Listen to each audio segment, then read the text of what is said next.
Je remercie mes collègues de l'École des Beaux-Arts de m'avoir invité à parler devant vous ce soir pour un sujet, sur un sujet que je tiens à cœur et qui me poursuit depuis de nombreuses décennies, je dirais, parce que j'ai fait des études et des thèses. J'ai écrit des articles sur ce sujet et puis je pensais l'avoir un peu abandonné et on a toujours demandé.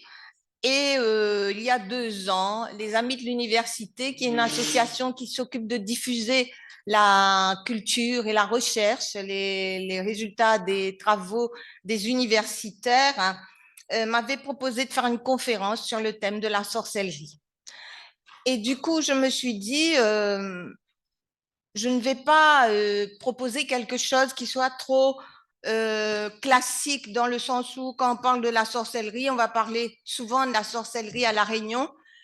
Et il y avait des phénomènes depuis le début de notre siècle, le 21e siècle, qui m'intéressaient.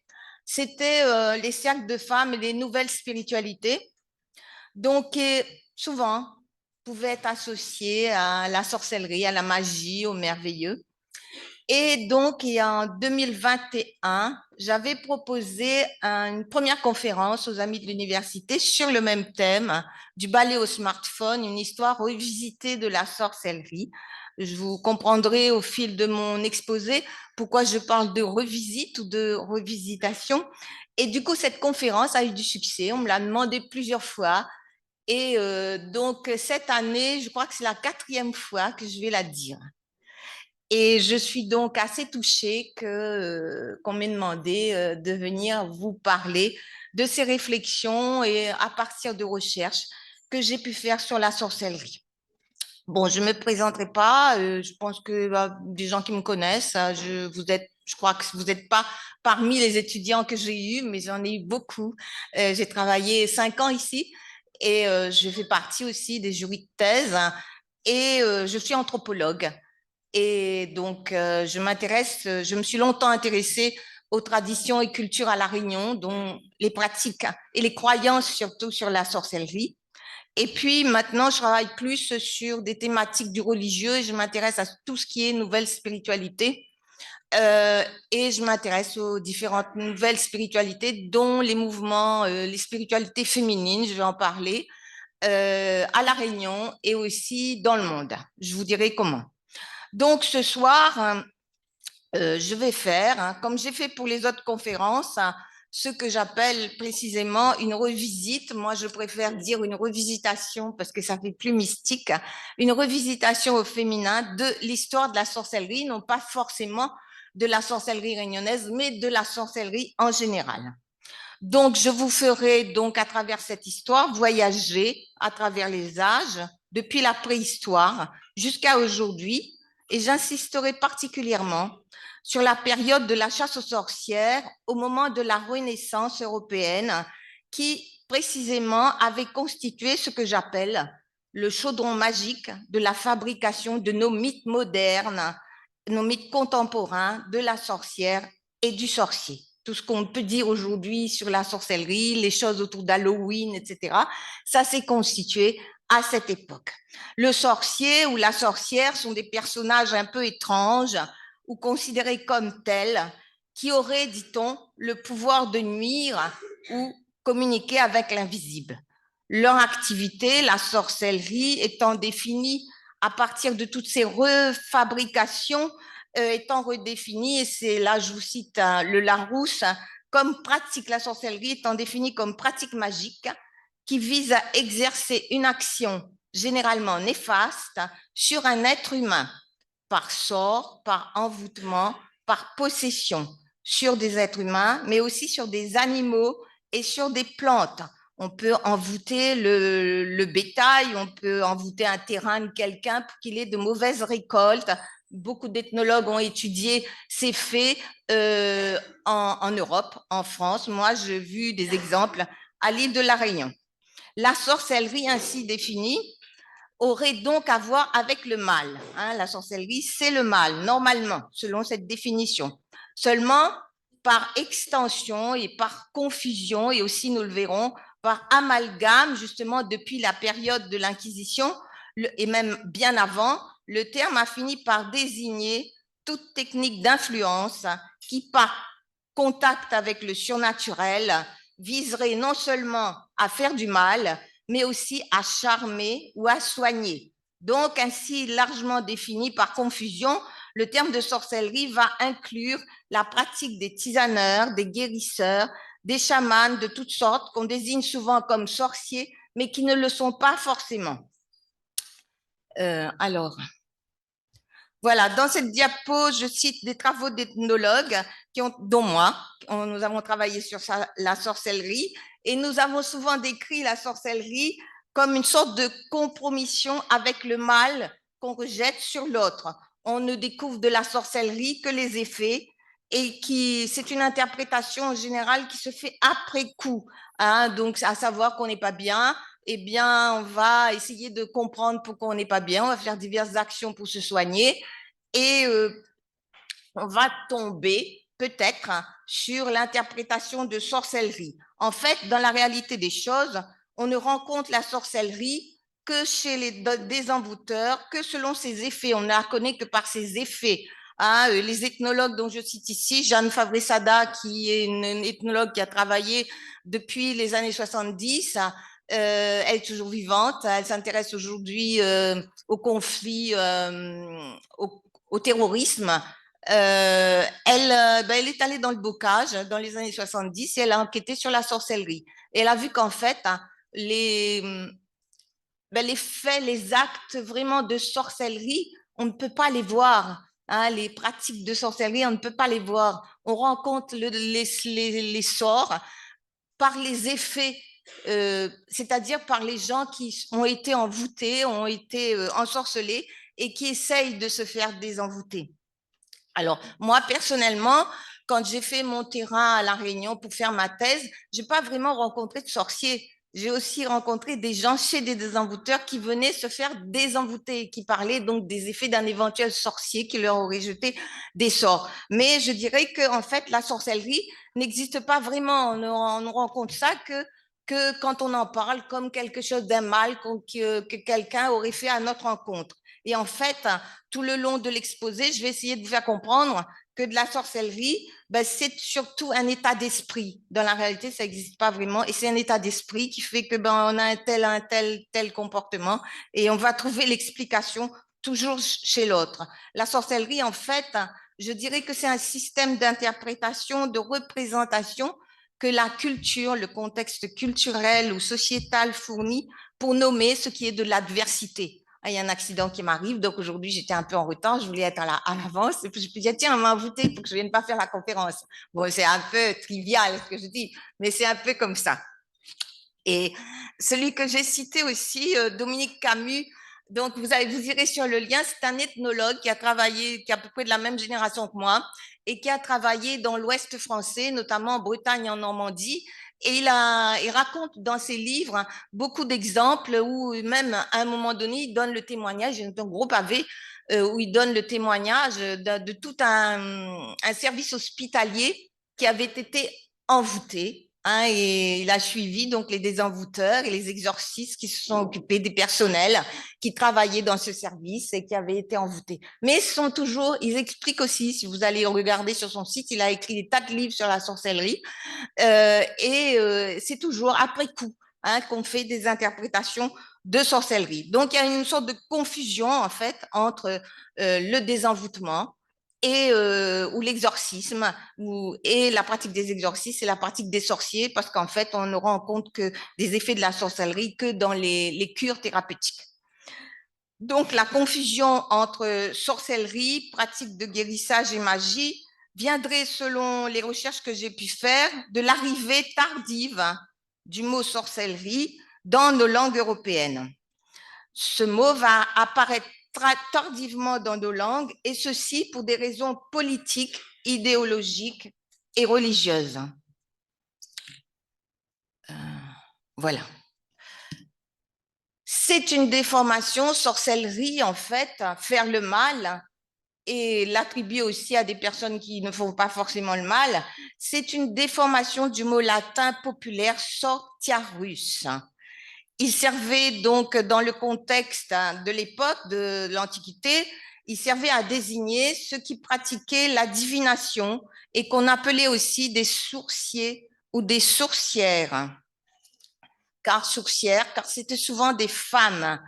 Et ces sorcières utilisaient des baguettes qu'elles lançaient par terre pour prédire l'avenir, faire des augures et interroger les dieux. En fonction de la position des baguettes, eh bien, ça avait un sens, hein, pour savoir si les dieux en voulaient à quelqu'un, si c'était une maladie.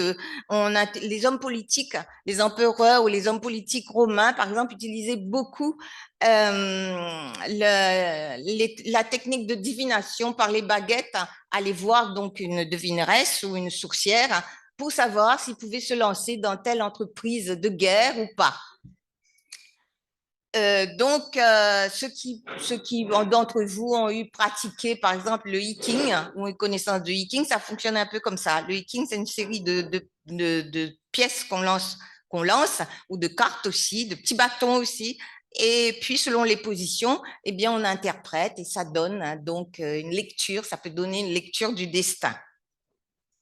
Non, mais à cette époque, des sourciers et des sorcières, cela n'avait donc rien à voir avec la sorcellerie. C'est plus tard qu'il y aura déformation du mot et déformation aussi de l'action. Il s'agissait bien, à cette époque-là, d'interroger le destin. Plus tard, on trouvera dans nos langues européennes le mot sourcier. Le sourcier, c'est celui qui pratique la radiesthésie et qui, aujourd'hui, en tout cas, cherche des sources. Par exemple, avec des baguettes en France, des baguettes de coudrier, mais ici à La Réunion, on cherche de l'eau, on cherche des sources. On peut chercher aussi des événements. C'est en 589, vers la fin du VIe siècle de notre ère, que l'Église de Rome, qui devient, en fait, le catholicisme en 589 devient religion officielle, religion d'État, et l'Église va décider d'évangéliser en masse les classes populaires, les peuples qu'elle considère comme païens, et en fait, elle va faire entrer dans ce qui deviendra notre vocabulaire les mots sorcier et sorcellerie. Sorcière, à partir de cette époque, va désigner de façon péjorative et stigmatisante les paysans qui continuent à pratiquer ce qu'on appelait à cette époque la vieille coutume, la vieille religion, c'est-à-dire les pratiques païennes. Il s'agissait de les évangéliser et pour cela, eh bien, on va stigmatiser leurs pratiques. On connaît ça un petit peu dans l'histoire de La Réunion. Quand les Africains et les Indiens sont arrivés à La Réunion, eh bien, on a étiqueté très vite leur culture, leur religion, leur croyance de sorcellerie pour pouvoir justement eh bien, interdire la pratique de ces religions. Et du coup, les sorciers ne vont pas être seulement désigner ceux qui font le mal, mais ça va être aussi les sages-femmes, les herboristes, les guérisseurs, les rebouteux, tout ce qui est barreur de feu à l'époque, tous ceux qui connaissent les simples, les plantes, tous les arts médicaux, des druides et des druidesses qui étaient encore prégnants à cette époque-là, au VIe siècle, les astrologues, les sourcières, les devins, tous ces gens vont être diabolisés et 10 ans plus tard, ils vont être persécutés au moment de l'Inquisition. Et les femmes seront les plus grandes victimes de cette prohibition qui va les conduire par milliers sur des bûchers ou à la noyade. Et ce, du début de la Renaissance jusqu'à la seconde moitié du XVIIe siècle.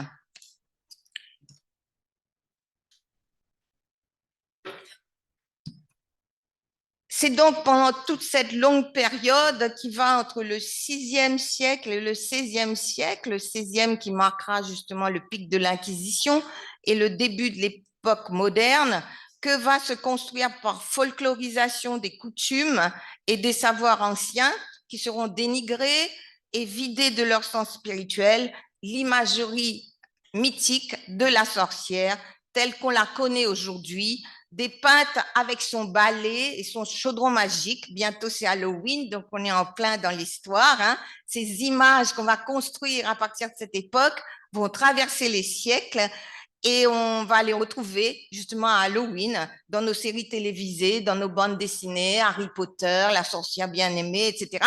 Mais tout ça, ça relève d'une construction qui va très loin, hein, depuis même, je dirais pas depuis l'Inquisition, mais bien avant, toute cette période d'évangélisation et de christianisation qui consistait justement à enlever, à folkloriser les traits d'une culture et à lui enlever son sens traditionnel et spirituel pour pouvoir lui enlever tout son sens.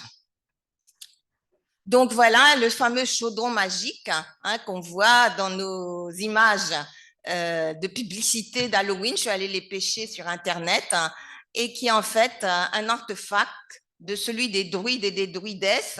Le chaudron magique des druides n'étant pas une légende ni du folklore, c'était un chaudron. Les druides utilisaient un immense chaudron pour préparer donc des potions, hein, des élixirs pour soigner. Donc dans la retransfiguration des choses modernes puis contemporaines, ça a donné ça. Et puis le ballet des sorcières, le fameux ballet sur lequel les sorcières volent ou volent soi-disant pour aller donc aux fêtes païennes, au sabbat. Donc le ballet est en fait celui à l'origine du dieu celte, le dieu Thor, qui était le dieu du tonnerre dans la mythologie celtique. Ce ballet était utilisé dans cette tradition celtique, puis dans les traditions anciennes qui découlent. Ce balai était utilisé pour chasser les mauvaises énergies et surtout pour combattre la grêle qui dévastait les cultures. Et aussi, je dirais que d'une façon symbolique, c'était un moyen de transport pour aller aux fêtes païennes, les fameuses esbats de la tradition celtique qui avaient lieu chaque nuit de pleine lune. Donc, chaque nuit de pleine lune, les femmes, les druidesses ou les descendantes des druidesses, et aussi des hommes, mais surtout des femmes, se rencontrer, hein, pour échanger, pour communiquer, pour s'amuser. Et ces esbates, plus tard, hein, au moment de l'Inquisition et sous l'effet de la catéchisation et de l'influence de la religion chrétienne, deviendront ce qu'on appelle le sabbat des sorcières. Donc, quand vous voyez parler de sabbat, c'est de là que ça vient, hein, de la transfiguration, de la mauvaise figuration d'anciennes coutumes et d'anciennes pratiques qui dataient des temps très anciens, mais qui, à des fins politiques, nous le verrons, ont été rephagocytés durant cette période qui va de la première évangélisation jusqu'après, hein, le XVIe siècle. Aujourd'hui, donc, on retrouve la symbolique des réunions de pleine lune dans les nouvelles spiritualités féminines dont j'ai vaguement parlé tout à l'heure, qui émergent à notre XXIe siècle. Et ces spiritualités visent à une revalorisation de l'image de la femme blessée, ainsi qu'à réhabiliter, comme dans une démarche résiliente, la mémoire de celles qui ont été radiées de l'histoire au moment de l'Inquisition, ainsi qu'à reconnaître des savoirs et des traditions héritées des temps anciens et oubliés. Ce qu'il y a aujourd'hui, c'est que les femmes engagées dans les mouvements des nouvelles spiritualités, qui se rassemblent pour certaines sous la pleine lune, n'utilisent plus de chaudron, mais il existe toujours un feu qui est destiné dans ces cercles à se réchauffer ou à allumer des encens, ou aussi c'est un feu qui symboliquement vise à garder les forces bénéfiques de la nuit. Ça donne un aspect poétique à ces cercles. À la différence des dites sorcières d'autrefois, nos sorcières actuelles ne s'encombrent plus non plus de balais pour se réunir, hein, mais utilisent leur smartphone, hein, pour communiquer et se fixer des rendez-vous qui peuvent avoir lieu en présentiel ou en ligne. D'où mon titre, effectivement, vous pouvez le comprendre maintenant, du balai au smartphone, qui est en fait un titre métaphorique, hein, qui n'est pas du tout à prendre au pied de la lettre. Je voulais un peu m'amuser aussi. Certaines de ces femmes se disent volontiers sorcières, surtout par provocation ou par affirmation de soi, parce qu'elles ne font pas du tout de sorcellerie. Le plus souvent, ces cercles, et surtout parce que le plus souvent, ces cercles font l'objet d'interrogations, de jugements, de peurs. Moi, je vous dirai comment et pourquoi tout à l'heure. Je pratique pas, mais je suis dans des cercles de femmes. Et c'est comme ça que je suis venue à faire une recherche là-dessus. Et parfois, dans des réunions, on m'a demandé, mais qu'est-ce que vous faites dans ces cercles-là? Ces femmes qui sont toutes habillées en blanc, qui se réunissent à la pleine lune, oh, c'est louche, c'est suspect, etc. Donc, du coup, effectivement, il y en a qui sont rebelles et qui disent bah, volontiers, je suis une sorcière. Et moi-même, parfois, ça m'est arrivé pour plaisanter, de dire oui, je suis une sorcière, en fait. Mais il n'y a rien à voir avec la sorcellerie, c'est tout simplement parce que les gens étiquettent et portent des jugements, surtout des jugements de valeur, sur des choses qu'ils ne comprennent pas et qu'ils ne connaissent pas. Donc, pour moi, la présence dans notre siècle, hein, donc au XXIe siècle, la présence de ces nouvelles femmes qui revendiquent aussi d'être des sorcières, d'être les héritières des druidesses, reflète d'un point de vue anthropologique, et c'est ça qui est intéressant, un certain état de conscience d'aujourd'hui, de notre humanité d'aujourd'hui, qui cherche justement par ces temps de fin de civilisation un nouveau sens à leur vie. Ces mouvements de femmes, à mon sens, trouvent toute leur place dans la présentation d'un travail sur l'histoire, non pas de la sorcellerie à proprement parler, puisque je vous ai dit tout à l'heure que la sorcellerie, elle n'existe pas, on la rencontre que par ses effets, non pas ces femmes, la place de ces cercles, de ces nouvelles spiritualités, trouvent leur place dans un exposé sur l'histoire de la sorcellerie, puisque la sorcellerie n'existant pas, il s'agit donc de représentations dont on va parler. Donc, c'est dans un esprit engagé que je fais aussi cette conférence ou ce cours, parce que j'ai essayé de déconstruire des jugements qu'on porte sur les savoirs étiquetés de sorcellerie. Bien plus que je ferai des descriptions de rites ou de pratiques de sorcellerie, je vais essayer de démonter, de déconstruire les jugements qu'on peut porter sur des pratiques qu'on ne connaît pas bien et qu'on étiquette rapidement de sorcellerie, comme ça a été fait tout le long de l'histoire. Évidemment, le contexte sur lequel je m'appuie est le contexte de la culture européenne et de son influence. Par exemple, la Réunion, je ne suis pas allée m'intéresser aux sorcelleries africaines ni aux sorcelleries indiennes, mais ça pourrait aussi le faire et ça serait un autre contexte. Ma position est évidemment celle d'une femme. Je suppose qu'un homme s'intéressant à ces questions, ben, il présenterait les choses autrement. Et en plus, ma position est celle d'une femme qui est native d'une terre à histoire coloniale, héritière justement du passé de l'Inquisition, puisque notre société est née dans la foulée justement de la Renaissance. Et je vous montrerai en fin d'exposé comment ça a pu, toutes ces peurs, de toute cette transformation a pu se répercuter sur notre représentation aujourd'hui de la sorcellerie. Alors, pour le faire, pour vous expliquer donc comment on en est venu là, j'utiliserai 3 temps. Je parlerai de la préhistoire, marquée par la naissance des dieux et des savoirs, cette période où on dit que Dieu était une femme. Oui, en fait, à l'époque, la femme était adulée parce que pendant la préhistoire, je veux dire, il faut savoir que la préhistoire est une longue période qui va sur des millions d'années attendez, sur des millions d'années. Elle commence donc avec l'apparition des premiers hommes et elle s'achève avec l'apparition de l'écriture il y a 5000 ans. Donc, soit 3000 ans, moins 3000 ans avant Jésus-Christ. Donc, sur cette très longue période, on valorisait la femme. Je montrerai comment. Et on pensait, en fait, les historiens le disent aussi, à cette période, Dieu était une femme. À savoir que les hommes aussi, on pense que les hommes aussi vénéraient la femme parce qu'ils étaient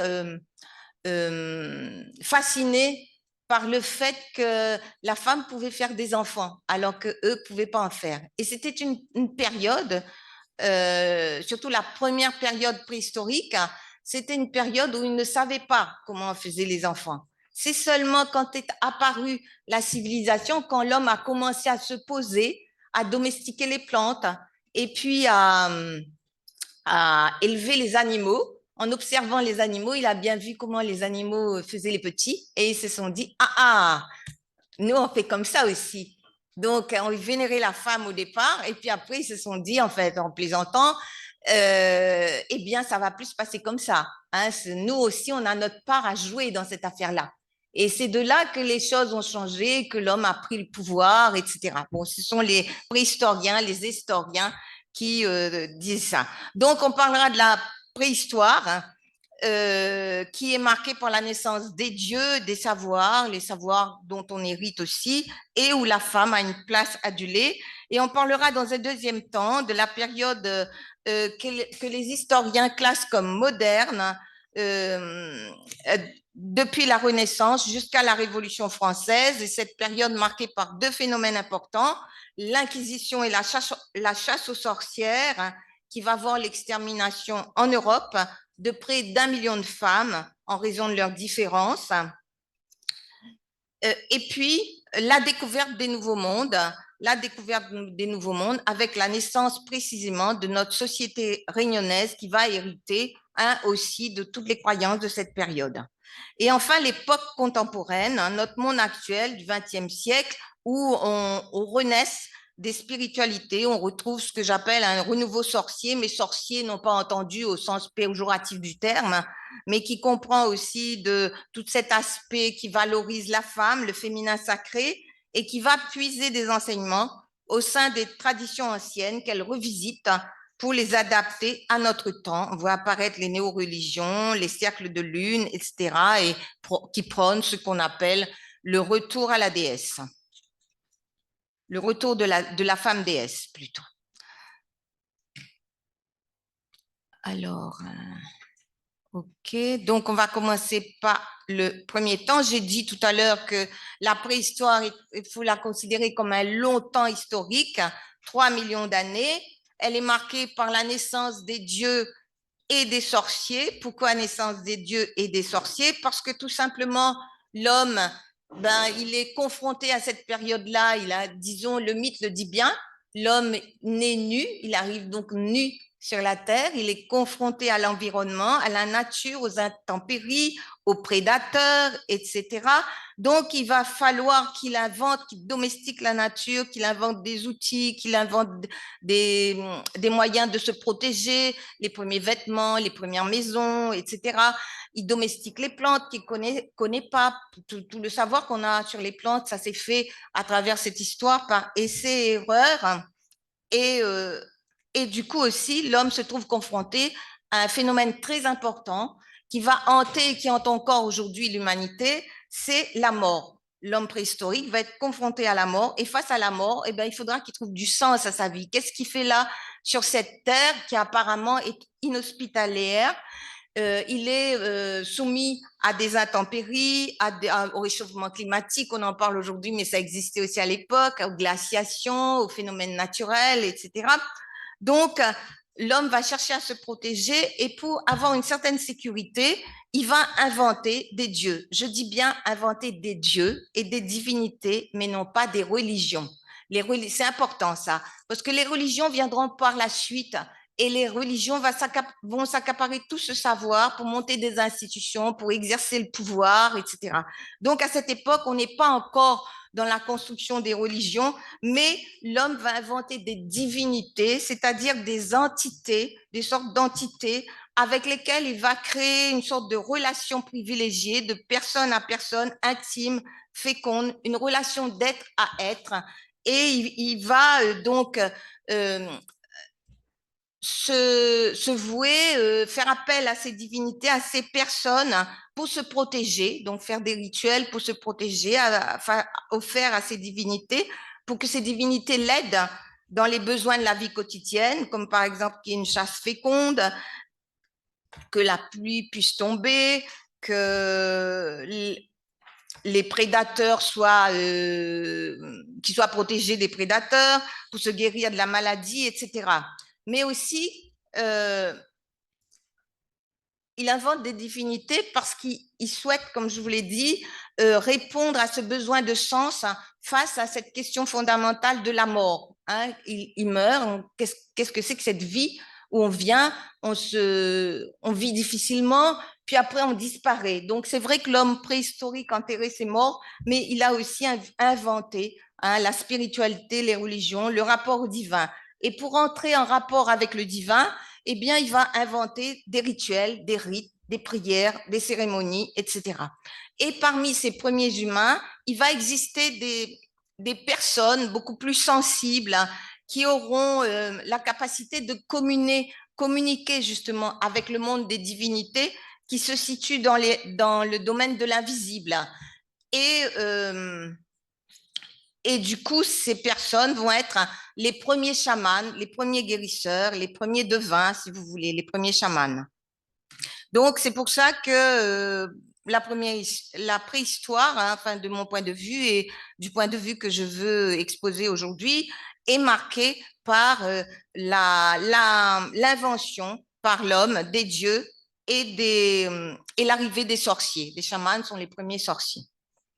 Et je dirais même que s'il y a que la plus vieille invention humaine, c'est l'invention des dieux, non pas des religions. Et le plus vieux métier du monde, on parle souvent du plus vieux métier du monde, et je pense que c'est les sorciers, la sorcellerie, le plus vieux métier du monde. Non pas la sorcellerie, non pas interprétée au sens du mal, de faire du mal, mais sorcellerie comme art de communiquer avec l'invisible. Alors, les preuves que les historiens et les préhistoriens ont de cette existence des premiers rituels, de l'invention des divinités et de la communication avec l'invisible sont trouvées dans les fouilles archéologiques et dans les grottes préhistoriques. Ici, vous voyez des dessins qui ont été trouvés en France, dans l'Ariège.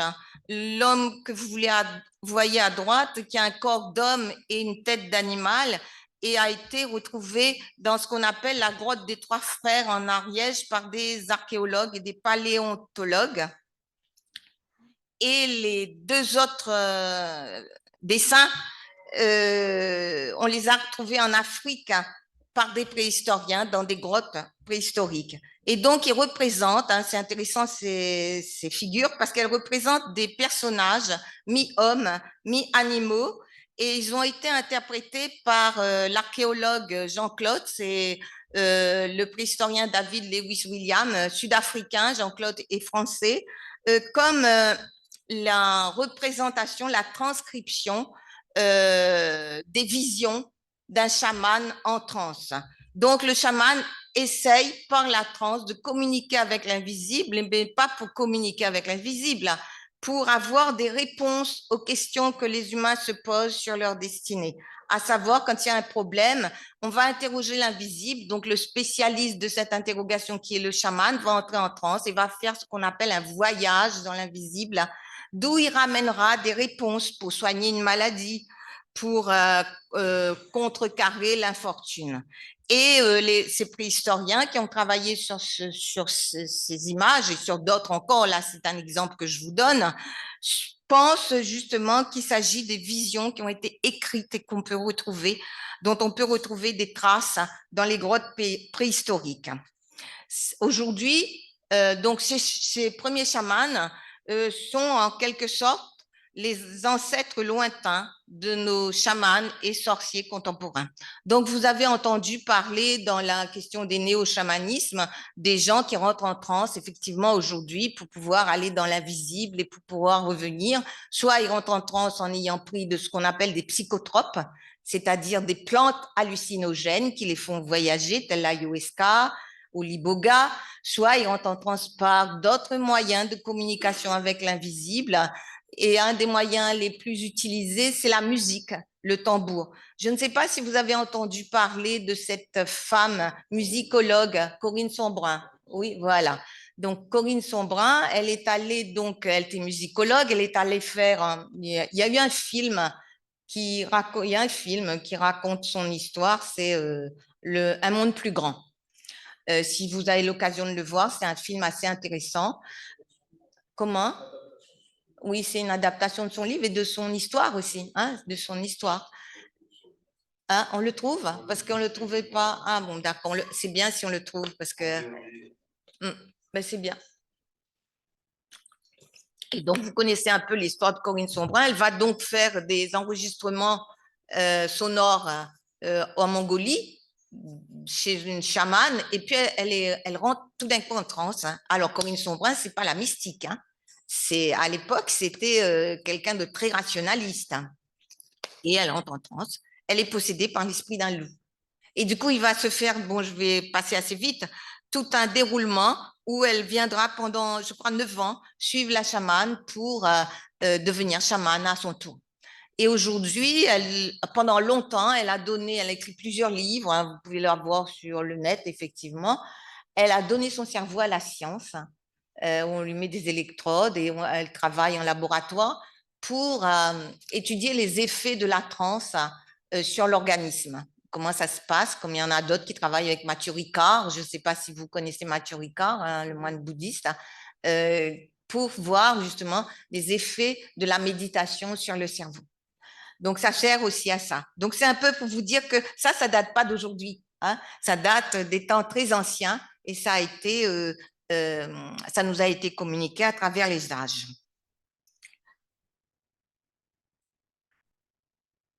Donc, pour en revenir à notre époque préhistorique, les préhistoriens, en fait, jusqu'à aujourd'hui, pensaient que toute cette activité de chamanisme de communication avec l'invisible, était la spécificité des hommes. Or, il y a des travaux assez récents, notamment les travaux de Marilène Patomatis, qui est une préhistorienne du CNRS. Selon Marilène Patomatis, qui travaille justement sur une histoire de l'invisibilité des femmes dans l'histoire, dans la recherche, et aussi le fait que c'était des hommes qui ont fait la préhistoire au début. Et du coup, dans les grottes, eh ben, ils ont interprété les faits et gestes, les peintures, les vestiges historiques comme étant le fait des hommes. Et selon elle, il n'y a pas de preuve comme quoi ça pouvait être plus spécifiquement des hommes que des femmes. Euh, Ces témoignages, elles s'appuient surtout sur le fait qu'il y a beaucoup de petites mains dans les grottes. Je ne sais pas si vous connaissez un peu les grottes préhistoriques. Et selon elles, ces petites mains eh bien, seraient aussi des mains féminines. Mais surtout, elle nous fait remarquer, elle a écrit de nombreux livres, notamment un livre un peu plus récent, où elle dit, eh bien non, la femme préhistorique ne balayait pas seulement la grotte, à savoir qu'on transpose aussi notre vision des choses sur ce qui se passait autrefois et notre vision masculinisée des choses, à savoir que la femme reste à la maison pour élever les enfants, pour nettoyer, etc., et que l'homme va à la chasse. Et elle dit non, il faut s'imaginer, et c'est vrai, ces femmes comme de solides bonnes femmes et qu'elles allaient aussi bien chasser que leur mari. Donc on ne peut pas dire ça comme ça, qu'elle dit. Hein, pour elle, c'est surtout donc la présence de ces mains féminines, mais surtout l'importance des représentations féminines qui sont quasi majoritaires dans la plupart des grottes ornées. Notamment en Europe, il y a des animaux, mais il y a aussi beaucoup de représentations de femmes. Et aussi en Europe, mais aussi dans d'autres continents. On trouve des silhouettes, on trouve des vulves peintes ou gravées sur les parois, comme cette découverte assez récente dans la région de Fontainebleau d'entaille sur une paroi qui représente un sexe de femme. Donc, pour elle, bon, ça c'est un exemple parmi d'autres, mais il y en a des quantités, on ne peut pas passer le temps à détailler tous ces exemples. Donc, pour elle, toutes ces représentations féminines témoignent du fait que la femme était très importante dans les activités de guérissage et dans les activités chamaniques.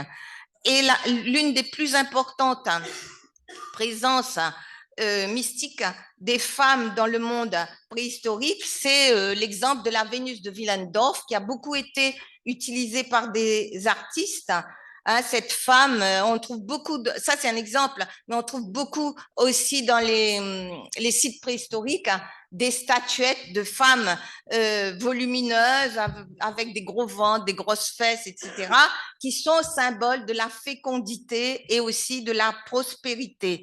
Hein, la Vénus de Willendorf a été découverte au 19e siècle en Autriche. Pour Marilène Patomatis,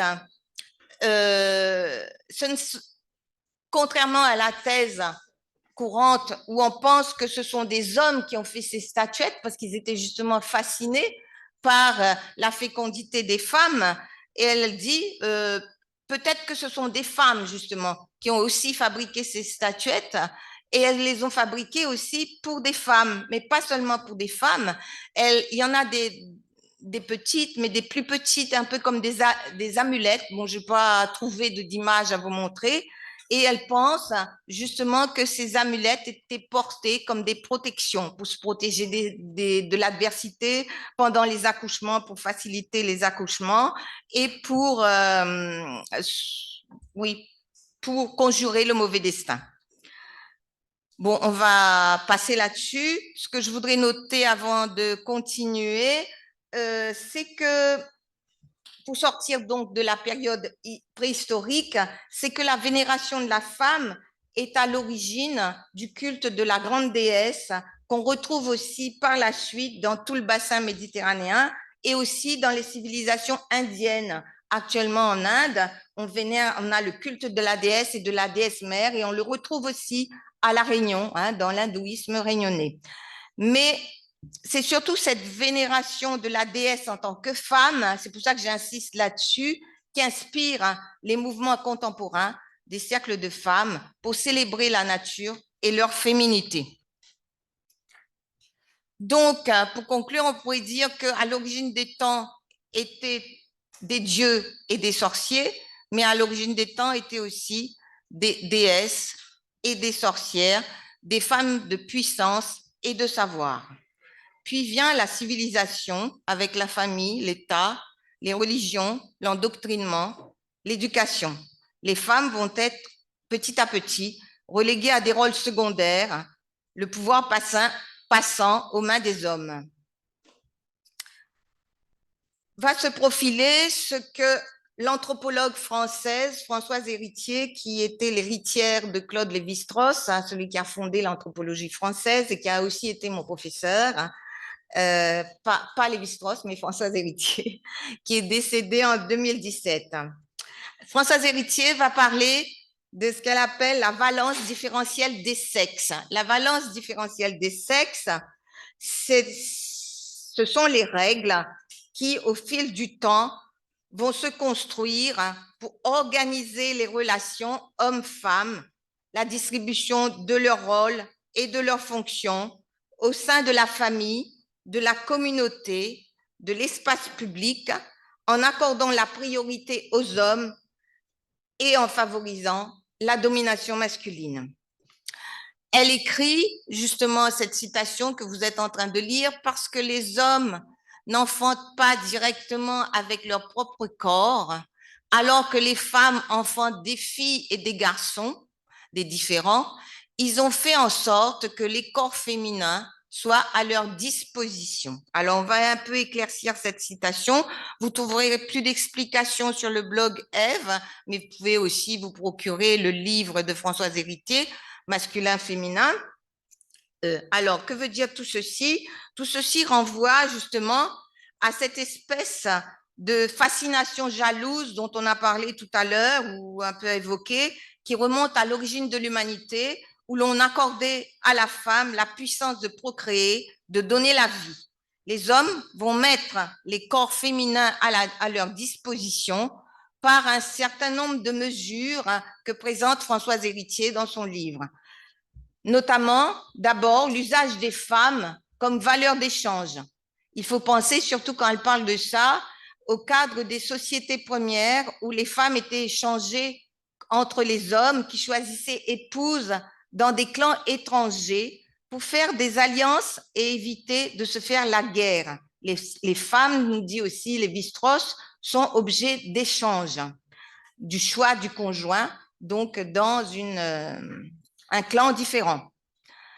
Autre mesure, c'est le droit relatif aux héritages qui va défavoriser la femme dans de nombreuses sociétés et la mettre dans la dépendance de l'homme. Il y a son père, son frère, son mari, et il n'y a pas encore si longtemps dans notre société, je crois que pour faire certaines choses, il fallait demander l'autorisation du mari, hein.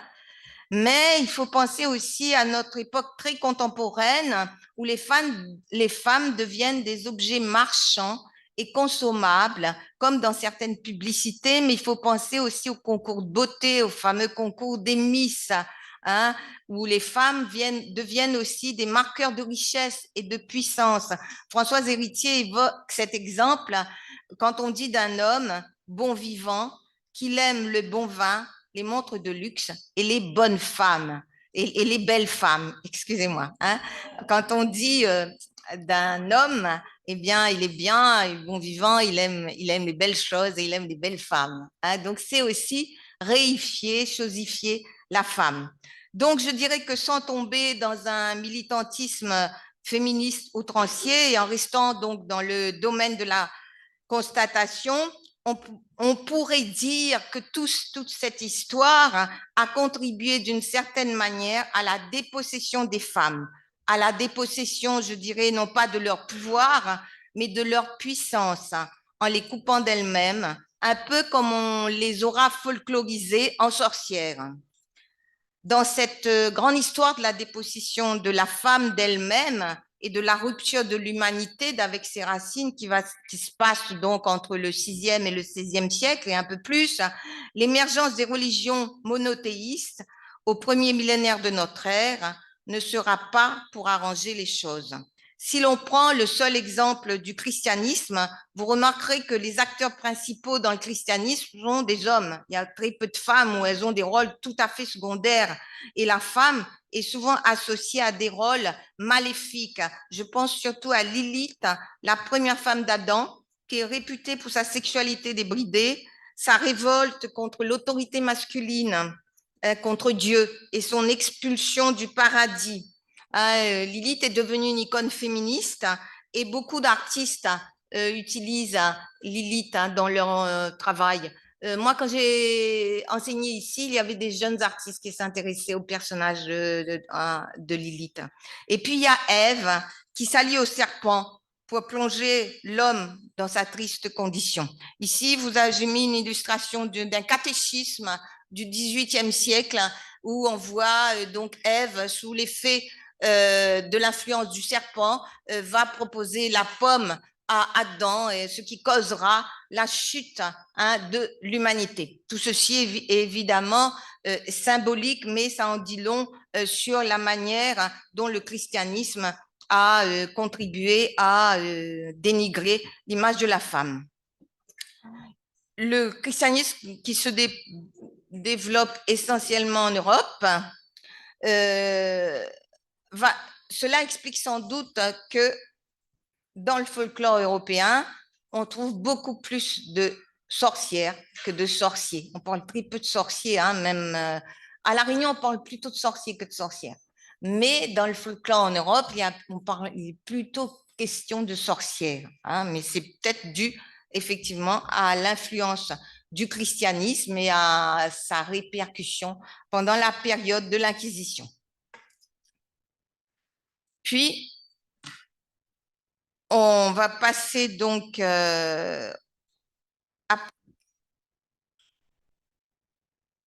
partir du 6e siècle, je dirais qu'avec l'interdiction des savoirs anciens relatifs à la christianisation, une série de fêtes va conduire à l'escalade de la chasse aux sorcières. Donc, on a dénigré l'image de la femme. Maintenant, il y aura des fêtes politiques et idéologiques aussi que mentionnent les historiens et qui nous expliquent pourquoi les femmes sont par milliers ont été conduites au bûcher. D'abord, il y a ce qu'on appelle la mise en clôture des communaux, c'est-à-dire tous ces espaces où la paysannerie allait s'alimenter, en fait, pêcher, chasser, élever ces animaux. Et du coup, comme les paysans n'ont plus accès à ces espaces, eh ben, ils ne sauront pas comment s'alimenter. Il va naître une grande misère. Le nombre d'indigents va augmenter en Europe, conjugué à la famine, aux épidémies.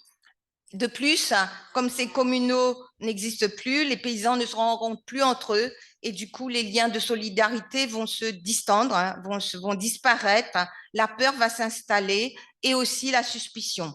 Pour les historiens, il ne fait pas de doute que dans ce cadre difficile, la répression de la sorcellerie va apparaître comme une réponse à la peur sociale provoquée par cette montée de la mendicité, de la pauvreté dans les campagnes. Et puis, il y a aussi l'émergence des universités, qui arrivent aux alentours du XVe siècle, qui vont confisquer le savoir médical, rendant le savoir des matrones et des guérisseuses illégal, susceptible d'être accusé de sorcellerie. Enfin, il faut noter aussi la lutte contre le poison associé aux démons.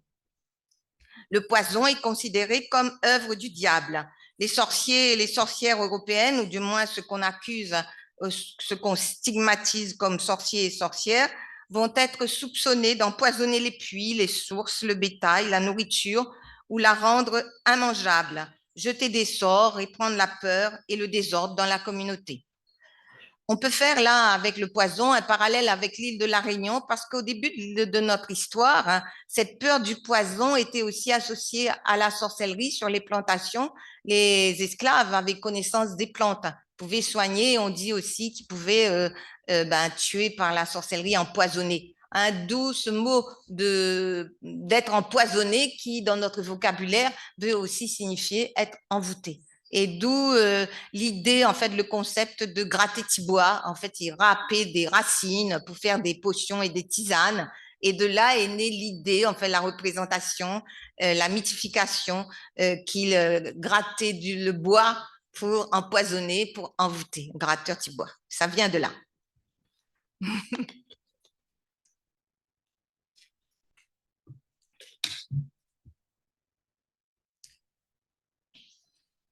Et puis, il faut ajouter donc la répression de la sexualité des mœurs populaires. L'Église cherche justement à combattre la polygamie, les concubinages des classes populaires, les mariages à l'essai, etc. Et ce fameux sabbat des sorcières ne sera que la transposition diabolisée des fêtes païennes qui souvent débauchaient sur l'ivresse et qui causaient des débordements multiples, dont des débordements sexuels.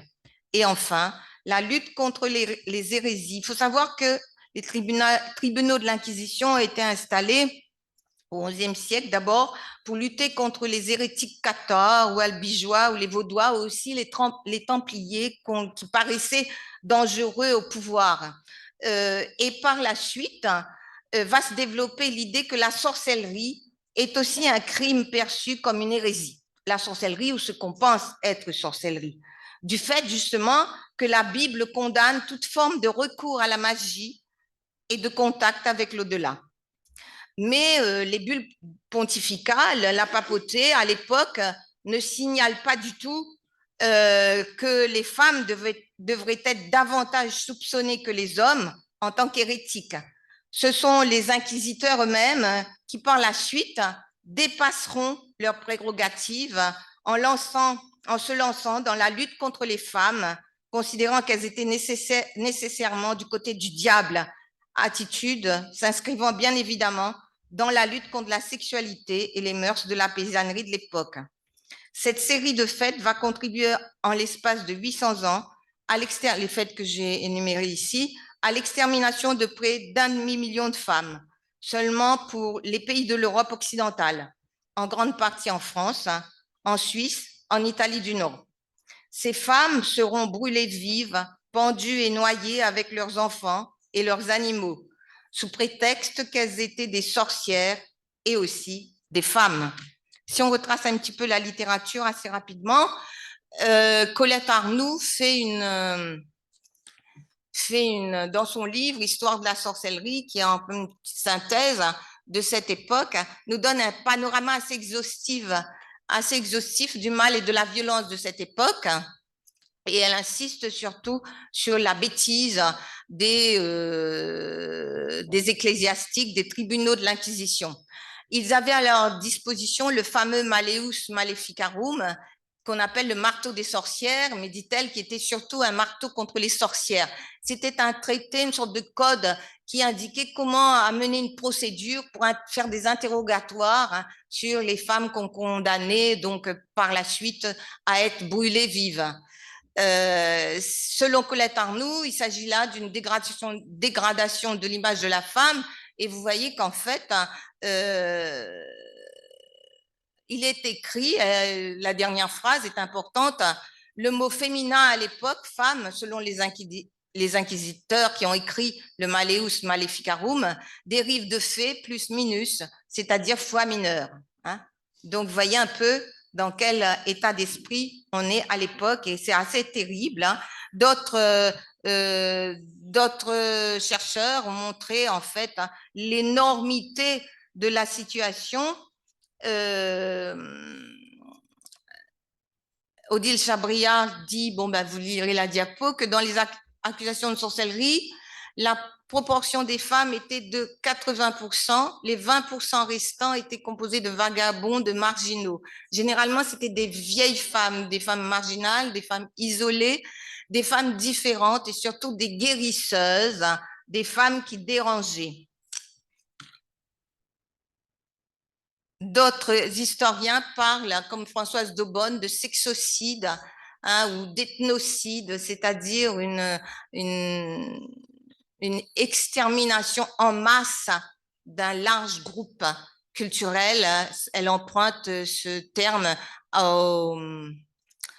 au terme des ethnologues, l'ethnocide, qui consiste à exterminer toute une population, une ethnie, par exemple. Et Mona Chollet, qui est une journaliste qui s'est intéressée justement à la cause des femmes et qui est très lue en ce moment. Elle a écrit un dernier livre sur l'amour. Moi, qui m'emballe pas trop, j'ai préféré le livre sur les sorcières, mais ça, c'est un état d'esprit.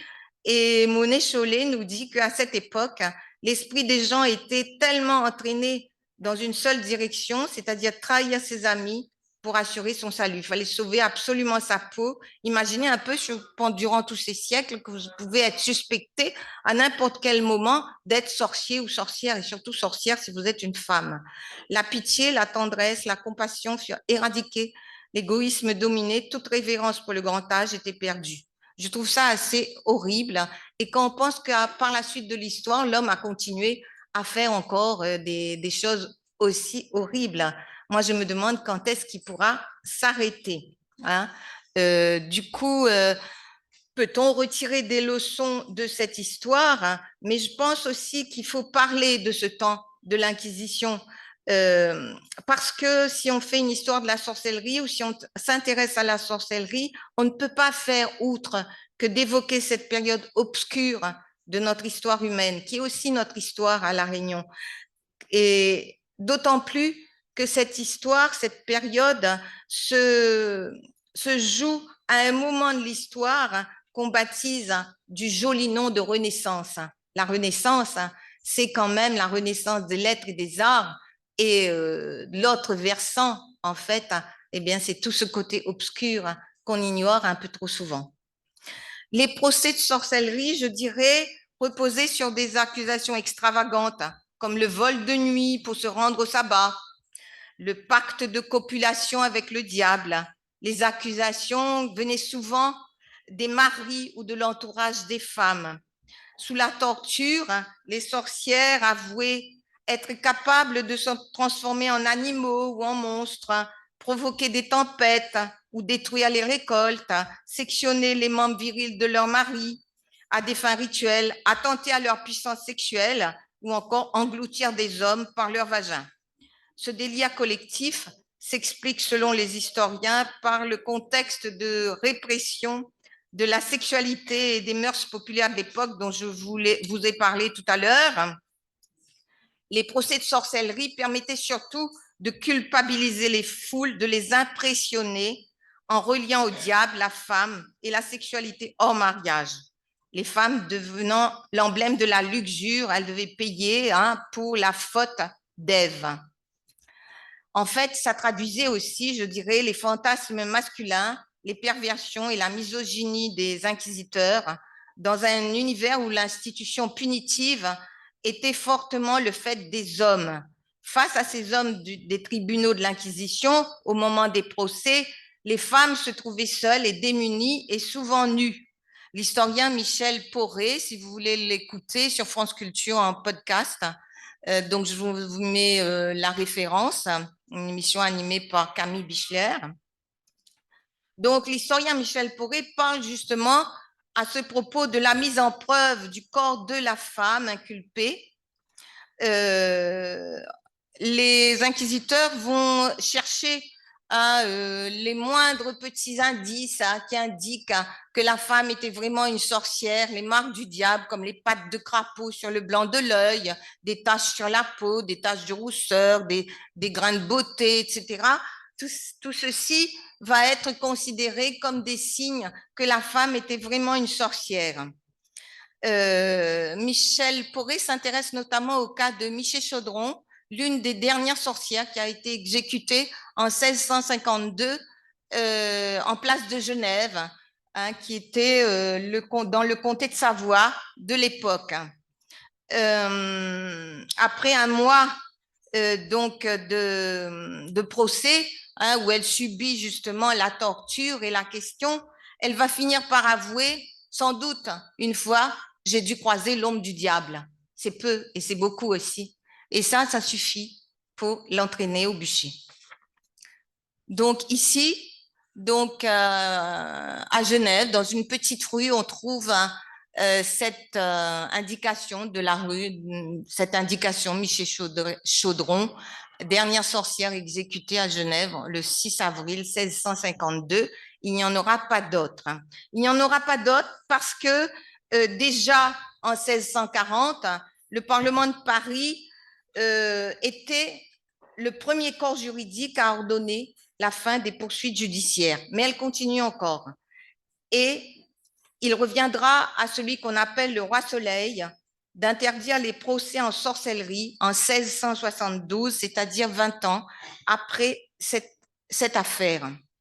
Le roi Soleil, donc, qui est Louis XIV, interdit les procès de sorcellerie en France et dans les duchés relevant de la France, mais en même temps, il va faire ouvrir la salpêtrière. Et vous savez que la salpêtrière, c'est le lieu où on a envoyé les folles, hein, qui subiront en tout cas les effets Charcot par la suite. Et de la salpêtrière aussi, ce cher roi Soleil va faire envoyer des convois de femmes vers les nouvelles colonies, vers la Nouvelle-France et aussi vers les îles Nouvelle-France au Québec et aussi vers nos îles, vers l'île Maurice ou vers l'île de la Réunion entre 1663 et 1673. Donc, plus de bûchers, mais des enfermements et aussi des expéditions dans les îles. Alors, est-ce qu'on a encore un peu de temps? Donc voilà, on va passer donc à notre sorcellerie réunionnaise que vous devez attendre. J'ai fait un long périple pour vous expliquer tout ça. Alors, hein, sont des dates importantes. 1672, Louis XIV fait interdire les procès de sorcellerie et fait supprimer les bûchers. 1665, bon, si on choisit cette date, je veux dire conventionnelle, c'est la date officielle du peuplement de la Réunion. Hein.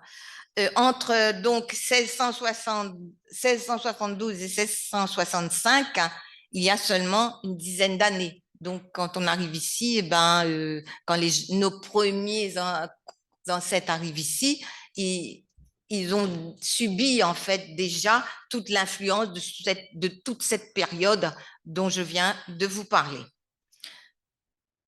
Donc, du coup, que transportent avec eux nos premiers colons, hein, qui s'embarquent pour nos îles? Entre autres choses, évidemment, quand je pose cette question, qu'est-ce qu'ils transportent avec eux? Des choses matérielles pour s'installer, mais aussi probablement, dit-on, des grimoires, des livres, des connaissances aussi, réelles ou supposées, sur les pratiques, les techniques de charme, d'envoûtement, des croyances, des superstitions, des protections qui vont alimenter, bien sûr, la construction de préjugés relatifs aux croyances en la sorcellerie, en la possibilité que des individus puissent faire le mal contre le bien. Pour les Antilles, on note que dès 1635, il y a introduit des livres interdits, comme le Petit Albert et le Grand Albert, qui voyagèrent dans les bagages des colons depuis la Bretagne et la Normandie. À La Réunion, ils voyagèrent aussi de même, parce qu'on le retrouve ici, dans les pratiques de certains Réunionnais. Mais à mon sens, il n'y a pas que cela. Il n'y a pas seulement tout cet aspect matériel des livres ou cet aspect des croyances. Je pars du principe que les hommes ne voyagent jamais spirituellement nus. Les bateaux qui voguent à destination des îles lointaines ne transportent pas seulement du matériel et des hommes, mais des cultures et des idées, des états de conscience que ces hommes portent en eux, des systèmes de représentation et des conceptions du monde, tout ce dont je vous ai parlé. Pour la circonstance, donc, ces hommes qui sont les primo-migrants pour nos îles transportent des traumatismes, des peurs, des préjugés, des points de vue fixes et fixés, des jugements, des idées reçues de la période des bûchers. Idées et préjugés, nous l'avons vu, construits sur la peur de l'autre, la stigmatisation, la diabolisation du différent. Qui sait, du coup, si certains ne fuyaient pas l'Inquisition ou ses séquelles en venant dans nos îles, s'ils ne venaient pas d'eux-mêmes, ces traumatismes non digérés qu'ils portent en eux, ils vont nécessairement les répéter pour créer la violence coloniale sur laquelle ils fonderont la société esclavagiste. Dans ce nouveau contexte, l'autre, le différent, ne sera plus symbolisé par la femme, mais d'abord par les Malgaches et les Africains mis en esclavage, puis plus tard par les engagés indiens, et au XXe siècle, par les populations venues des îles Comores et autres étrangers. Étrangers ou bizarres. Et ce ne sont pas des personnes qui vont être stigmatisées, diabolisées, mais des cultures, des systèmes de pensée, pour installer dans les esprits un autre système de pensée fondé sur la peur et la peur de l'autre. La femme ne sera plus la seule concernée. Tous les systèmes de croyance, de représentation de la sorcellerie à La Réunion me semblent fondés sur cette diabolisation dès le départ de la culture de l'autre et de l'autre craint pour sa différence qui renvoie à la peur qu'il réveille, à la méconnaissance de qui il est vraiment, conjuguée à la volonté de domination, à la volonté d'exercer le pouvoir sur lui. Alors, comment tout cela va-t-il se construire? Il faut s'imaginer la société coloniale naissante au XVIIe siècle, ici, un peu comme les sociétés des hommes préhistoriques, fondées un peu sur l'entraide, la convivialité, oui, le respect, il n'y a pas de différence. L'esclavage n'est pas encore institué à cette époque des premières arrivées. Et les colons qui découvrent et doivent s'adapter à un environnement inconnu et difficile s'appuient sur le savoir de leurs premiers compagnons malgaches qui connaissent l'environnement et les plantes. Ces derniers les aident dans la connaissance de l'environnement, la domestication des plantes qui vont composer l'essentiel des savoirs médicaux de l'époque et qui deviendront notre médecine traditionnelle, celle qu'on appelle médecine marron aujourd'hui, celle des tisaneurs et des guérisseurs pays. Ça vient de là, de la connaissance des Africains et des Malgaches transmise aux Européens. Mais nous ne sommes pas encore à l'époque de la valorisation qu'on a aujourd'hui de la médecine marron. L'idylle entre colons et compagnons malgaches ne va pas tarder à se fracturer. Dès 1715, soit à peine un demi-siècle après la prise officielle de possession, va se mettre en place le régime de la traite nécessaire à l'extension du système de la plantation, exploitation de la colonie pour exporter vers la métropole d'abord le café et les épices, puis plus tard le sucre. Pour cela, il faut de la main-d'œuvre. Les Malgaches ne seront plus des compagnons, mais des esclaves importés en masse avec les Africains pour les besoins de cette économie. En 1723 est appliquée la législation du Code noir qui avait été promulguée pour les Antilles quelque temps auparavant, en 1685. Le Code noir signe la réification des Africains et des Malgaches qui ne sont plus des personnes, mais des marchandises, des meubles qui peuvent être achetés, vendus, échangés, donnés en cadeau. C'est écrit tel quel dans le Code noir. Un esclave peut s'acheter, se vendre, s'échanger, se donner en cadeau. Il y a des personnes qui font des cadeaux d'esclaves à leurs femmes ou à leurs enfants, etc. Paradoxalement considérés comme n'ayant pas d'âme, puisqu'ils sont des choses et des marchandises, Malgaches et Africains vont être cependant contraints à être évangélisés, à l'évangélisation, à apprendre le catéchisme, à devenir chrétiens. Leur religion à eux, leur religion traditionnelle, fondée sur la vénération des ancêtres et les cultes de possession, vont être interdits, stigmatisés, considérés comme des diableries et de la sorcellerie, un peu comme on l'avait fait entre le 6e et le 16e siècle en Europe. Et cela va s'ajouter à cela donc va s'ajouter la peur du poison, relevant du fait que sur les plantations, l'absence d'une médecine réelle, il sera encore pendant longtemps fait appel à leurs savoirs médicaux, le savoir sur les plantes. En fait, au cœur des habitations, on soupçonne les esclaves de pouvoir faire usage des racines, mariées avec des techniques de charme et des manipulations de l'invisible pour envoûter ou se débarrasser des maîtres trop cruels, comme par exemple les envoûter pour que le maître les vende, conspirer pour le faire passer dans l'au-delà. Lorsque les esclaves sont pris dans l'organisation de tels complots, ils sont non pas ici condamnés au bûcher, mais à la flagellation au public pour servir d'exemple, ce qui est tout à fait humiliant et dégradant. Car il faut savoir que dans la société esclavagiste, comme dans la société de l'Inquisition, il n'y a pas de solidarité, mais de la peur, de la suspicion, de la délation. L'historien Prosper Ève, que j'ai mis en citation, a bien étudié les rouages de la société coloniale fondée sur la peur de l'autre soumis, qui va continuer à alimenter les préjugés et les peurs de la société réunionnaise contemporaine. Aujourd'hui encore, on a une suspicion à l'égard des services cabarets qui sont en fait des rituels aux ancêtres. On ne sait pas trop ce qu'on y fait et on accuse donc les familles qui font ces rites de faire de la sorcellerie, parce qu'on ne sait pas ce qui s'y passe, mais on ne va pas y voir parce que les services cabarets sont tout à fait ouverts au public.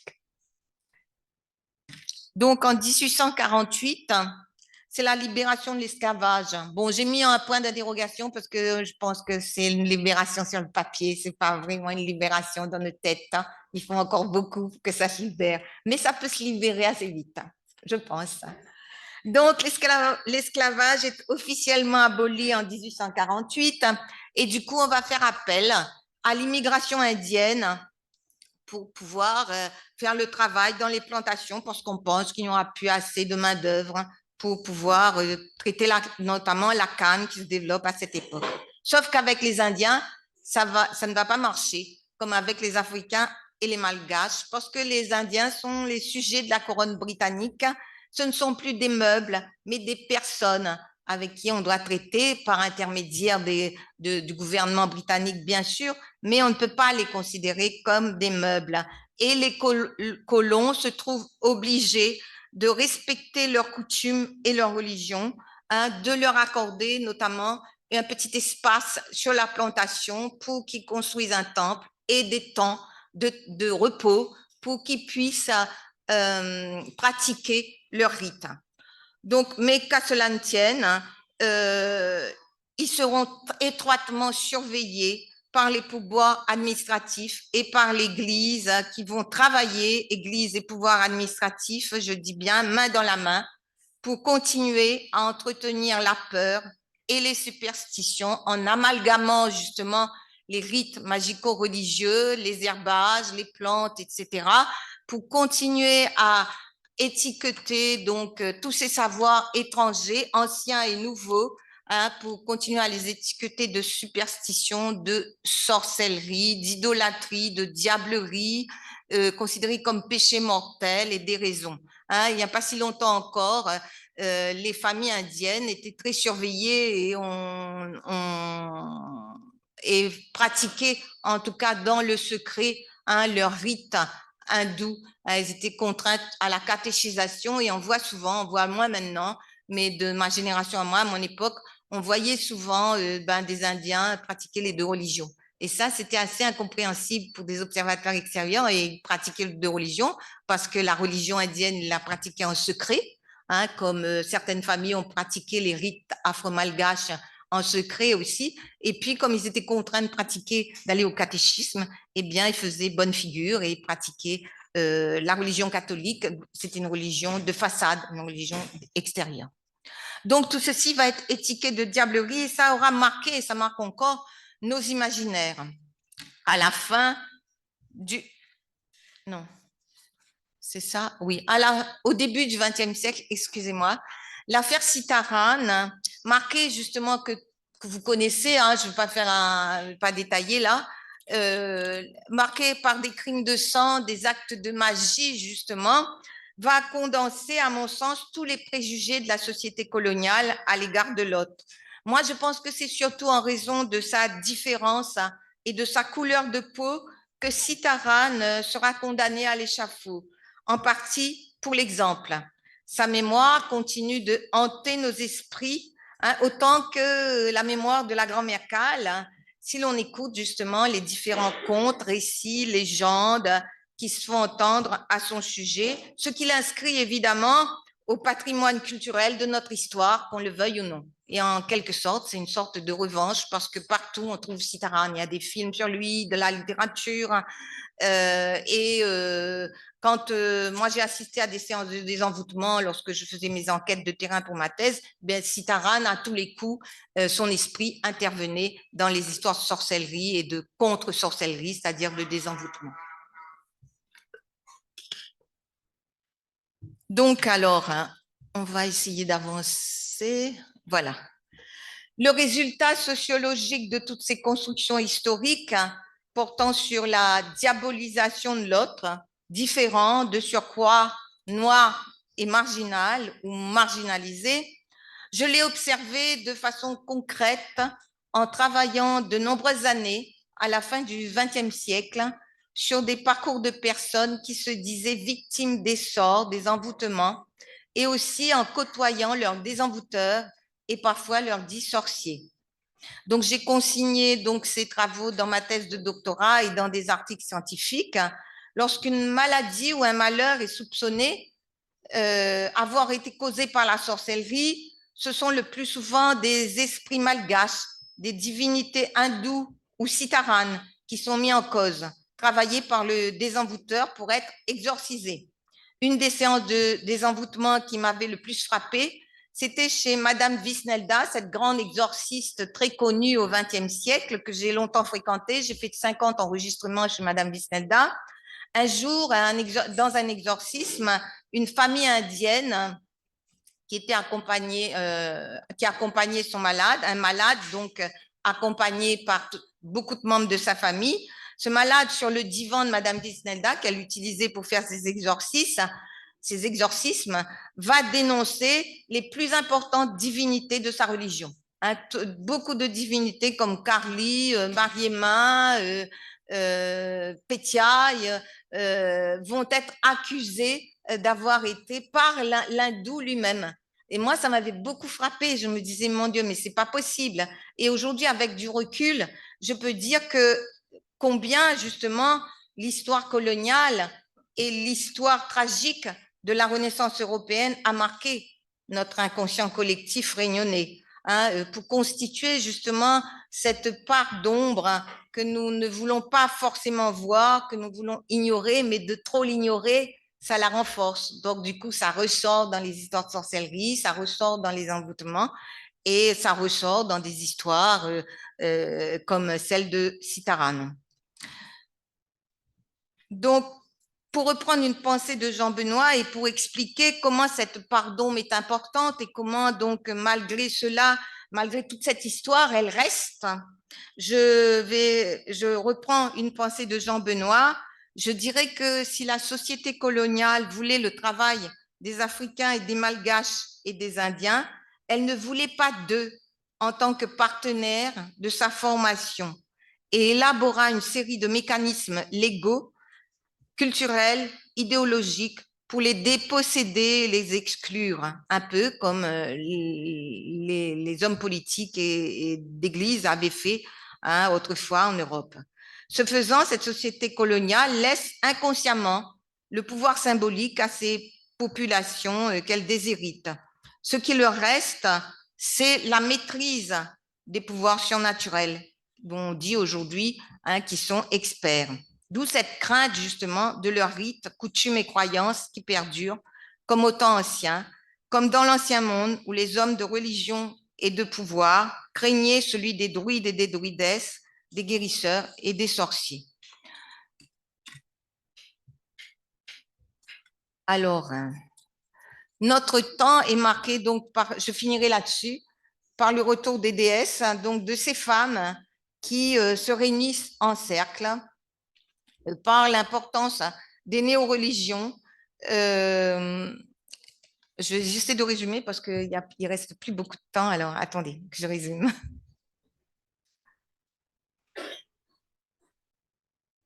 Donc oui, effectivement, notre temps aujourd'hui est marqué justement par cette quête du pouvoir symbolique, par le besoin de se relier à une transcendance, d'évoquer la surnature ou du moins d'y porter attention.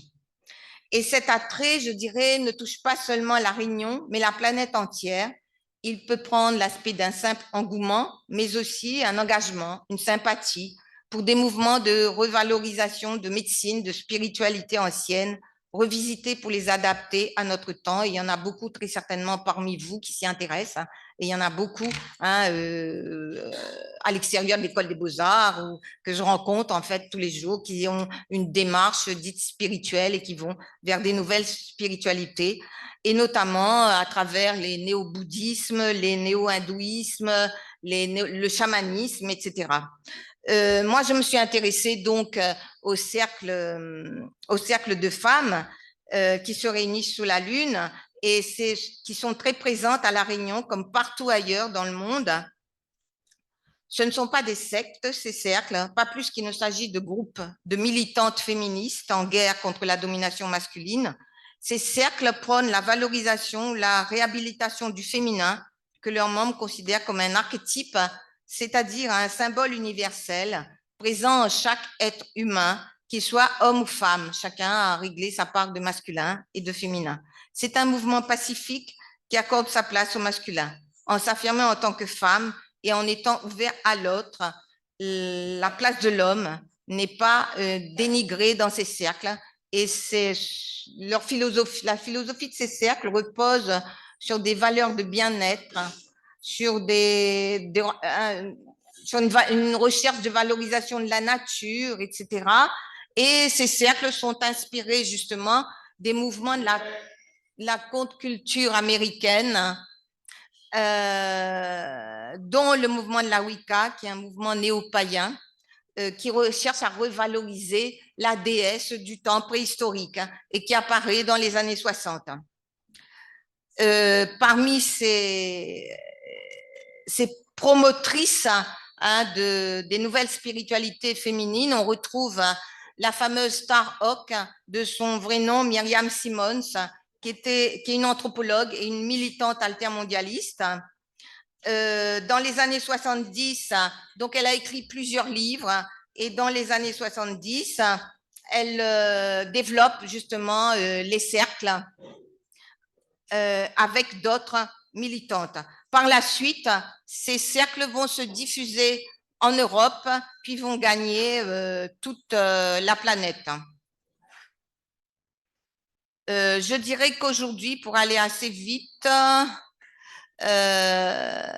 sous l'effet de la valorisation des traditions amérindiennes, ces cercles vont puiser justement dans les traditions européennes celtiques, mais aussi dans les traditions amérindiennes. Aujourd'hui, ces cercles se sont développés grâce aux nouvelles technologies de l'information et de la communication, mais aussi depuis le confinement et l'épisode Covid, on a vu des regroupements de femmes beaucoup se faire par l'intermédiaire des réseaux sociaux.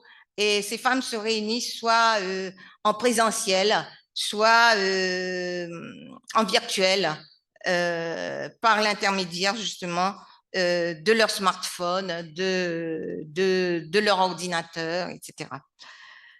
Elles échangent des prières, des informations, des expériences, des photos. Elles constituent des groupes privés ou des réseaux un peu plus importants.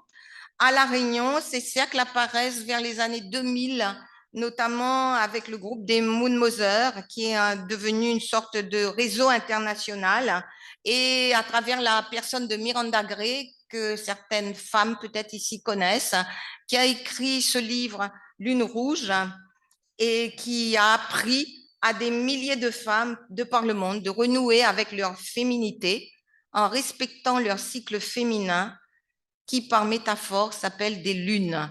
Hein, le mouvement des Moon Mothers est un réseau international et un jour, Miranda Gray a envoyé, avant, avant que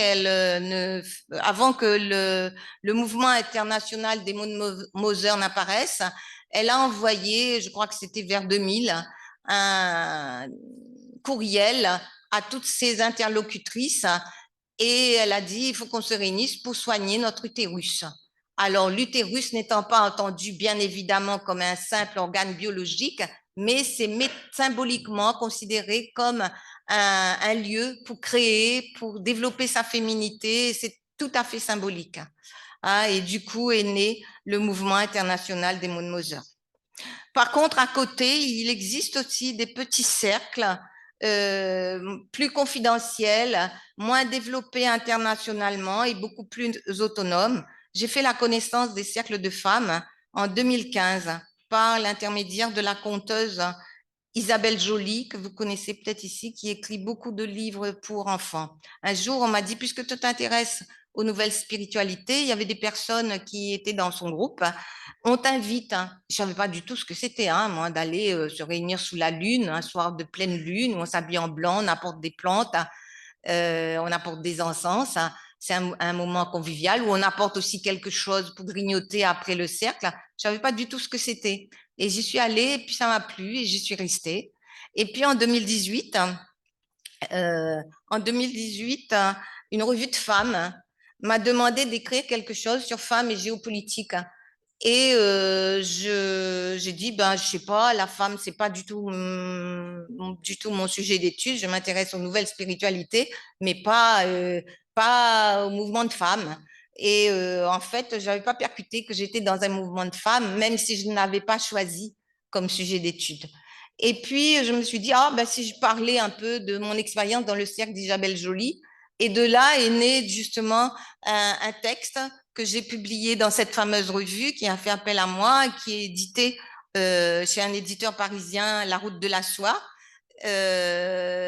Donc, spiritualité géopolitique de Starrock, la femme dont je vous ai parlé tout à l'heure, qui a été à l'initiation de ces mouvements qui sont développés par la suite de par le monde. Donc, de Starrock au cercle de femmes à l'heure d'Internet. Et j'explique justement aujourd'hui comment ces femmes se rencontrent par l'intermédiaire des réseaux sociaux et comment elles constituent aussi des réseaux de sororité, hein, elles s'appellent sœurs entre elles, et de solidarité. Par la suite, mon éditrice m'a demandé d'écrire un livre qui est fini, qui est chez l'éditeur pour correction et qui devrait sortir, que j'ai indiqué à la deuxième alinéa, comme on dit. Ce soir, j'ai rendez-vous avec la Lune, la spiritualité désolé, hein, des cercles de femmes dans la Réunion du 21e siècle. Non, ça c'est un texte. Le deuxième alinéa, c'est une communication que j'ai faite l'année dernière à l'Université de La Réunion et qui est aussi chez l'éditeur, qui va être édité cette année.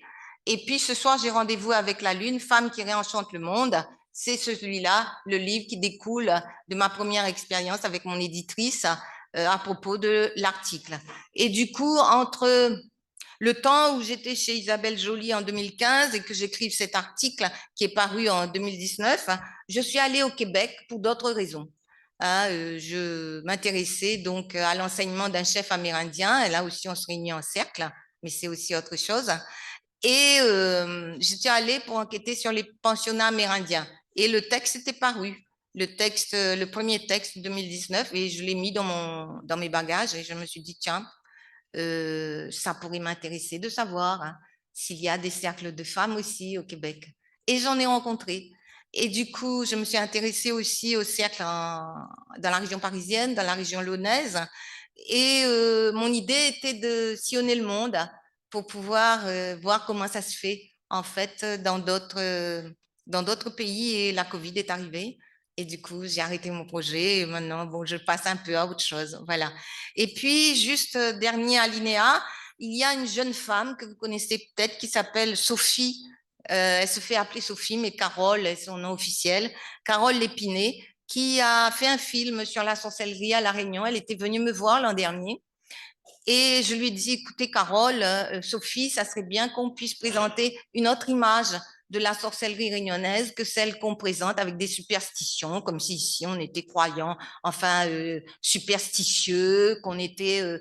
ça, c'est des images anciennes. Il faudrait présenter la sorcellerie, ou du moins selon le point de vue des gens et selon les expériences vécues, et montrer une autre image de la sorcellerie. Et du coup, elle a fait son film, elle a rencontré Isabelle Joly aussi et d'autres femmes, d'autres personnes que je lui indiquais. Et montrer aussi, je lui disais, il faudrait montrer dans votre film que la sorcellerie ben, n'existe pas vraiment, mais c'est surtout la représentation qu'on s'en fait et que c'est surtout un état d'esprit. Hein. Donc, elle a fait son film qui est sorti maintenant. Elle m'avait invité à la première, comment on dit, la première, c'est avant-première, mais c'était en septembre et j'étais en voyage.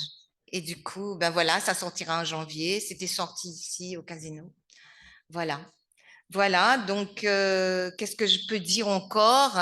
Tout ce parcours, ça a été pour vous expliquer qu'en fait, comment on peut stigmatiser des personnes parce qu'on ne sait pas ce qu'elles font, parce qu'elles dérangent surtout.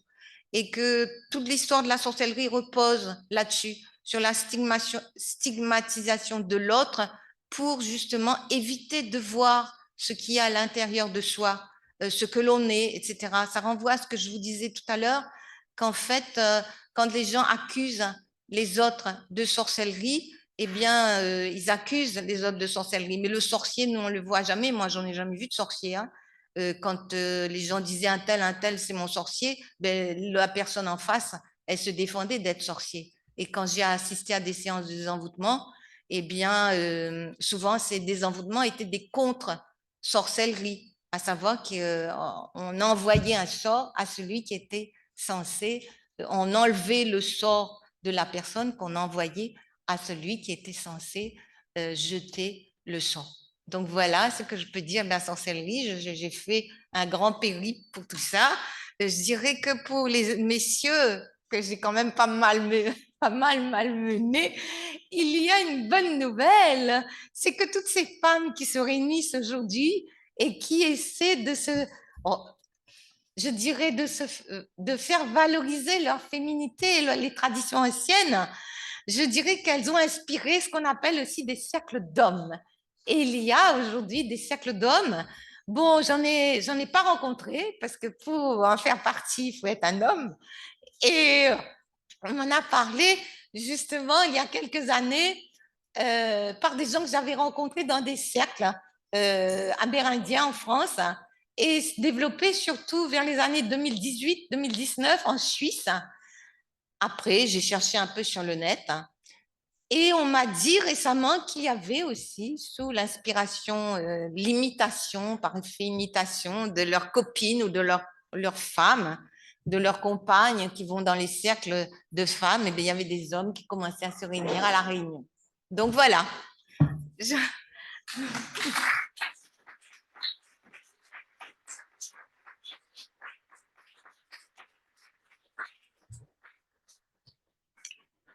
Voilà. Oh, est-ce qu'il y a des personnes qui auraient beaucoup de... des questions? question. Ça devrait vous faire réagir. Hein. Des personnes qui n'ont pas de bus à prendre, qui ont du temps devant eux. Bon. Alors, on en vous ne réagissez pas? Si, il faut réagir. Ça ne vous fait pas réagir?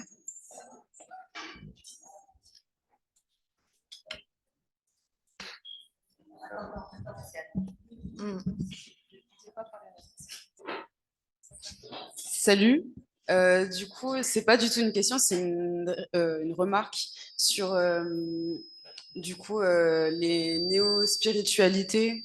Je suis passée vite là parce que je me disais si je commence à rentrer là-dedans aussi. Oui, normal. Mais du coup, en fait, juste moi, ça m'a fait rappeler que le côté négatif, entre guillemets, de la réhabilitation des femmes, sachant que personnellement, je crois pas à la binarité des genres, mais c'est ce truc de, en fait, ça finit par arriver à une essentialisation de nos corps, en fait. Et ça, on n'en a pas parlé. Ah oui, alors cette question-là, elle revient souvent. Alors moi, je dis que en fait, on est dans un système où on est tous essentialisés. Si on regarde bien, je voudrais pas attirer à moi des flèches, hein, mais je me demande souvent si la République ou la démocratie telle qu'on la vit maintenant nous essentialise pas non plus. Hein. Alors cette question de l'essentialisation, donc j'ai cherché mes références, mais j'ai changé d'ordinateur et du coup, ben, je pourrais éventuellement les envoyer parce que je me disais, je vais leur proposer les références. C'est un truc très français. Ce sont les Français souvent qui parlent de la culturalisation des choses ou de l'essentialisation du féminin dans ce cas, parce qu'en fait, dans les cultures anglo-saxonnes, on ne voit pas ça du tout comme ça. Les femmes ne sont pas essentialisées, en fait. Les femmes qui se réunissent sous la lune chez Isabelle, par exemple, ne cherchent pas à se focaliser sur elles en tant que simplement femme pour se couper des autres. L'essentialisation, ça renvoie en fait à une limitation. Reconnaître la femme en tant que femme, rien que pour la femme. C'est pas ça du tout. C'est le fait de se reconnaître en tant que femme pour se réhabiliter, pour s'affirmer dans son identité, pour mieux se connaître. Et du coup, quand on se reconnaît mieux dans son identité, on peut s'ouvrir à l'autre. Ça n'est pas vu comme ça du tout. Et ça, c'est une réflexion très française, en fait, de culture française, où on a peur, en fait, de tout ce qui touche au spirituel, de tout ce qui touche au travail sur l'intériorisation, de tout ce qui touche au travail sur l'ombre. Ça commence à se développer un peu, mais les Français ont du mal, enfin les intellects français qui ont une vision très intellectuelle. Moi-même, j'en fais partie, hein, très intellectuelle de toutes ces situations. Eh bien, ils brandissent en quelque sorte la menace de l'essentialisation. Alors, essentialisation, c'est réduire quelque chose à ce qu'il est.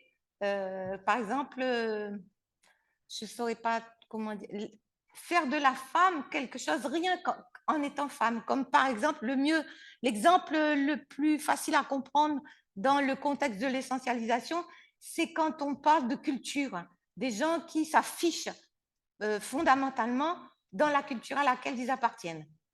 Ils s'affichent, donc je m'afficherai ici, par exemple, rien qu'en tant que réunionnaise, et du coup, je suis réunionnaise, je vois les choses à travers le prisme de ma réunionité et j'élimine un peu les autres choses. Alors, la femme est essentialisée dans ce contexte-là, dans la mesure où elle se réunissent entre femmes, elle ne se voit qu'en tant que femme.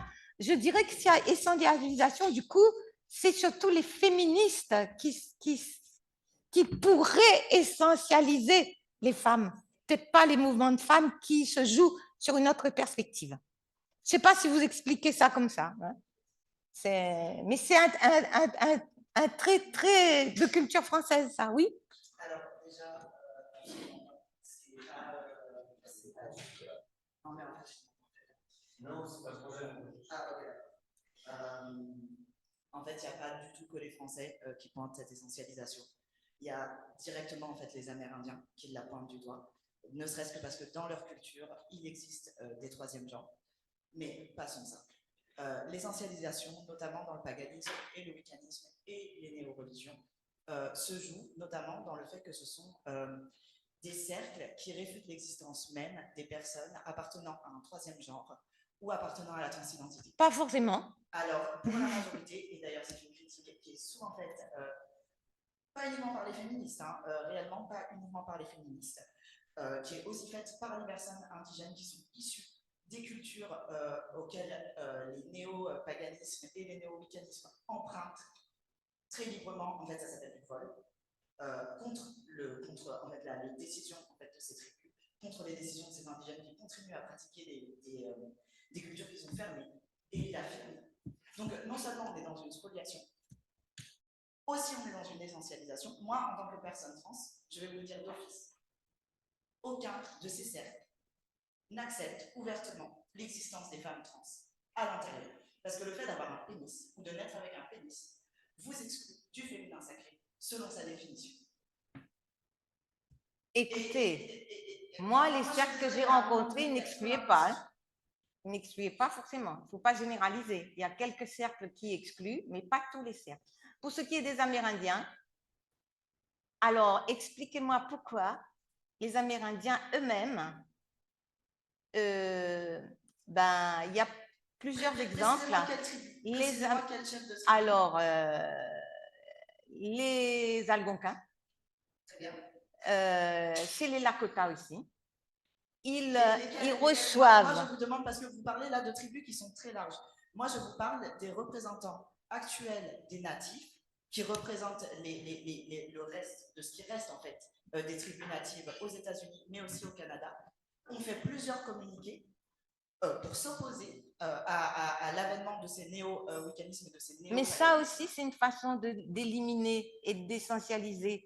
C'est ne pas savoir ce qui se passe dans ces cercles. C'est aussi une façon, je veux dire ça, c'est une façon de se fermer à ce qui advient aussi. Aussi, bien sûr. Est-ce que vous réalisez que c'est des gens qui ont été non seulement génocidés, mais dont la culture a été effacée, et aujourd'hui, cette culture est volée dans des buts souvent marchands. Ce n'est pas pour rien qu'aujourd'hui, on a plein de petites... Oui, ça existe. Je sais que ça existe, ça. Mais en même temps, il faut pas, justement, il faut être ouvert, en fait. Ce que prennent certains de ces cercles, c'est l'ouverture à la différence. C'est tout. Je suis d'accord, mais lorsque l'ouverture à la différence signifie la spoliation sans le consentement des peuples concernés, et voire même avec leur opposition. Non, vous m'avez pas laissé finir hein, ce que j'ai dit. Ce que j'ai dit tout à l'heure, c'est que certains de ces chefs amérindiens, justement, et je cite l'exemple de Dominique Rankin et de Marie-Josée Rankin, par exemple, qui viennent en Europe pour enseigner justement les traditions amérindiennes et qui, de ce fait, eh bien, amènent d'autres populations qui n'ont pas pu le faire autrement à prendre conscience des différences. Après, je vous ai cité l'exemple Lakota, où il y a plusieurs tribus Lakota qui accueillent ces personnes qui viennent d'Europe. Alors, sachez qu'elles ne font absolument pas consensus et je vous invite à aller visiter donc les sites. Il y a plusieurs sites. Non, mais moi, je suis désolée.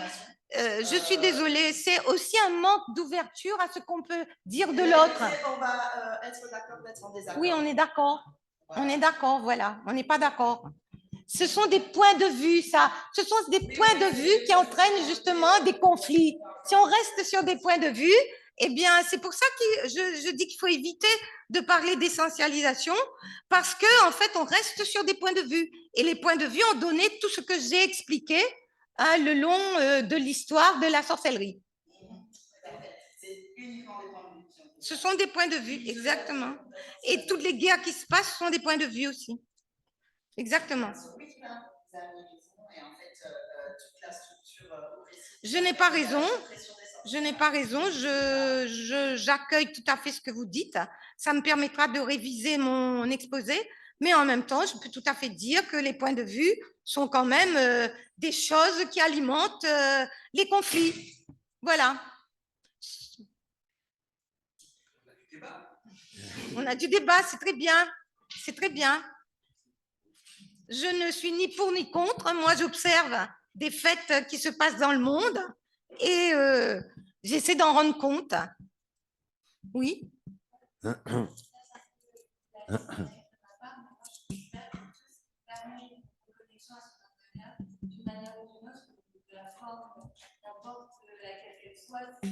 Une démarche qui est saine et sincère, et dans la forme de la voiture, voilà.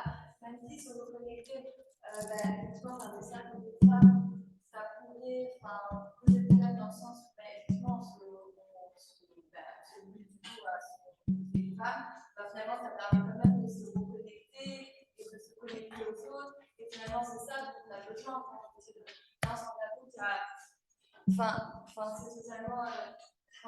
c'est totalement une démarche qui finalement où... c'est totalement, je sais pas, c'est hyper on s'exclut les uns les autres, quoi. Et c'est hyper, je sais pas, c'est hyper angoissant en vérité. On est censé être dans une démarche d'amour. Et du coup, moi je trouve que c'est bien.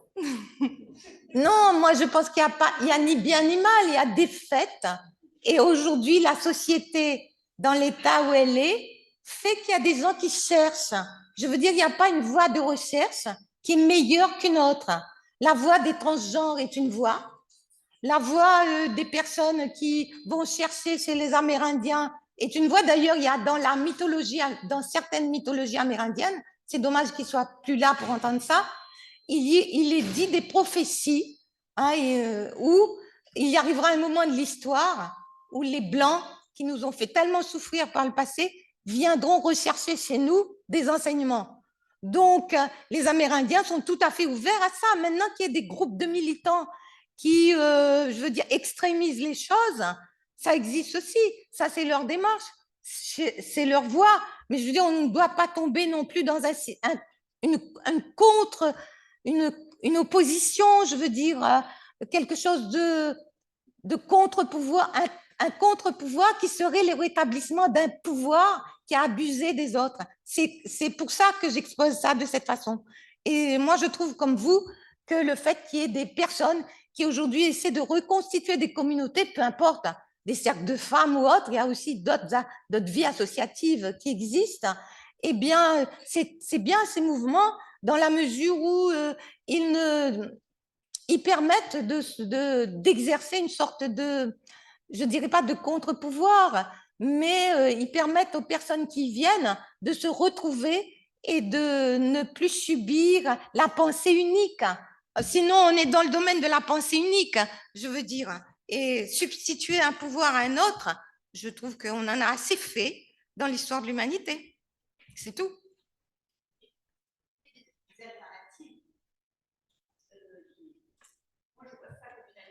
Ben oui, c'est une alternative.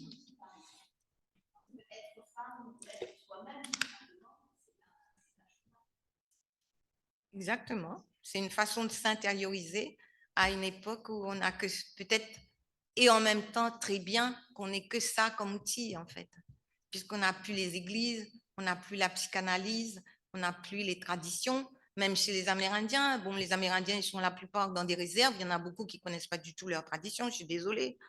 Il faut parler avec les chefs amérindiens.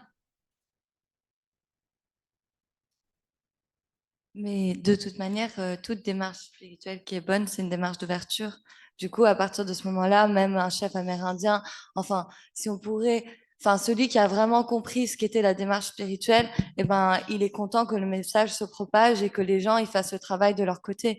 Donc finalement, même si, enfin, un chef amérindien, même si finalement on peut parler d'une sorte d'appropriation de la culture, eh ben, si finalement lui, il est vraiment dans une démarche d'ouverture au monde et de vraie spiritualité. Il est content qu'il y ait d'autres communautés qui se forment ailleurs. Donc, en vérité, c'est pas vraiment un problème. Après, c'est sûr, il y a une part des choses à faire. Genre, par exemple, il y a probablement effectivement, des gens qui exploitent ce côté-là et qui sont là pour se faire de l'argent sur des gens, ou même qui encouragent les clivages parce que trop sectaires, etc. Mais genre, enfin, comme dans tout, quoi. Enfin, il y a un tri à faire et enfin, voilà, quoi. Mais même pour l'île de la Réunion, je pense en vous écoutant que les femmes qui viennent dans ces cercles, souvent elles disent que c'est une manière pour elles de se reconnecter avec des traditions anciennes parce qu'elles il y a une rupture dans notre histoire avec les traditions africaines, par exemple, avec les traditions malgaches. Et que d'être dans un mouvement de femmes, même si on parle des cultures d'ailleurs, ça leur permet justement d'accepter qui elles sont et du coup de s'ouvrir vers d'autres traditions, vers leur propre tradition. Donc, ça n'est pas du tout quelque chose qui va spolier la tradition malgache ou la tradition indienne, etc. Mais c'est plus quelque chose qui se construit dans le sens d'une ouverture, justement, pour qui l'on est et une envie, un désir de renouer avec ses racines qu'on n'aurait pas fait il y a encore 10 années. Bon, là, je n'ai pas cité des exemples, mais j'en cite dans mon livre des entretiens de femmes qui disent que c'est un moyen de savoir, en tout cas, de pouvoir renouer avec notre tradition ancienne. On ne savait pas, nos parents ne nous ont pas appris parce que l'école, les dents,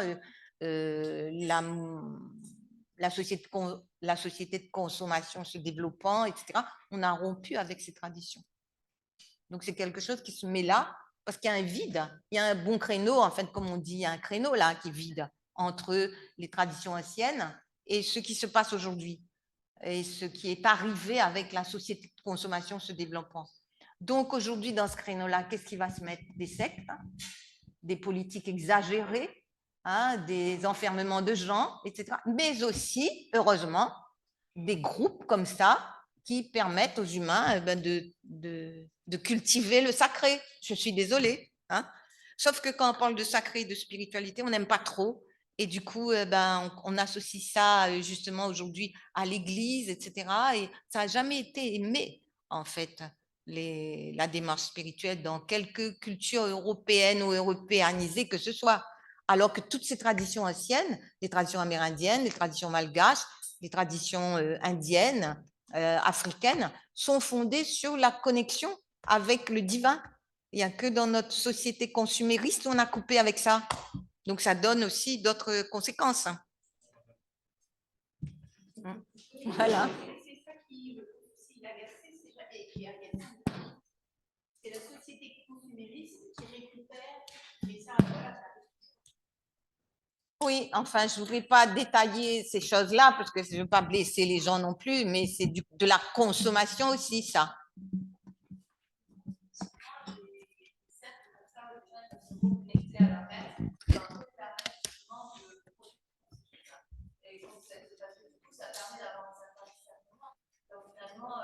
C'est justement ça, c'est que retourner en soi qui permet finalement de toucher peut-être un tout petit peu du doigt le sacré et finalement d'avoir un regard ouvert et plus et pouvoir finalement résister au piège de la consommation et tout ça. Mettre des cadres. Mettre des cadres, parce que dans notre société, on n'en a plus. C'est ça.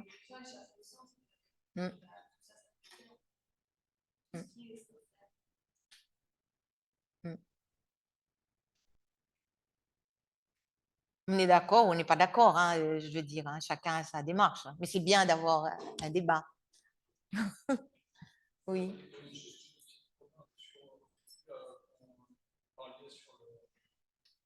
L'histoire et l'avènement de l'agriculture qui a permis que les hommes ont observé les animaux.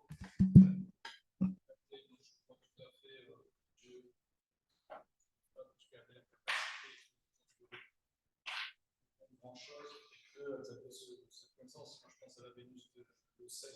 Avec la corne et les 13 incisions de son. Bon, c'est toujours pas signification, mais qui peut être une des interprétations, un calendrier en fait lunaire pour la fécondité. Enfin, c'est une des interprétations. Oui. Mais on voit aussi qu'on par exemple à Chauvet, on voit qu'en fait il y a beaucoup de scènes d'animaux qui sont des scènes de rut, en fait d'approche où les animaux sont en chaleur. Donc il y a un vrai travail d'observation déjà des hommes à cette époque-là en tant que chasseurs-cueilleurs, de comprendre en fait, et aussi aujourd'hui on est dans l'Anthropocène où l'homme se situe au-dessus de la mêlée de la nature, de l'ensemble du vivant, et se dire à cette époque, comme vous l'avez dit, que l'homme est né nu, qu'il fallait qu'il se protège, qu'il s'outille, créer des vêtements, de l'outillage des armes. On peut se dire qu'il devait se sentir en dessous de certains pouvoirs d'animaux, qu'il y avait cette vénération et cette espèce d'adoration. Quand vous montrez le petit sorcier, enfin le grand sorcier de la grotte des Trois Frères en Ariège, Alors bien sûr, il y a moi je suis assez pour l'interprétation de Jean-Claude sur le chamanisme. Et pour moi, c'est aussi des hommes déguisés en animaux pour essayer de faire cette connexion en fait de l'art magique ou du pouvoir qu'avaient certaines entités. Pour moi, c'est pas une vision chamanique, c'est un grand théâtre. Comme un Oui, grand... le chamanisme c'est un théâtre. Oui, oui, voilà, mais que d'un sorcier comme on peut retrouver après dans un déguisement, quoi. Et que après, effectivement, avec l'avènement de l'agriculture, voilà, et ça a été aussi l'avènement du patriarcat, de pouvoir commencer à contrôler certaines choses, et comme vous l'avez dit tout à l'heure, de contrôler aussi le pouvoir des femmes et d'en faire son propre, enfin, de la part des hommes. Ouais, c'était tout, c'était la petite. Merci. Ben, merci à vous, vous avez été patient en fait. Hein, là, j'arrive de vacances.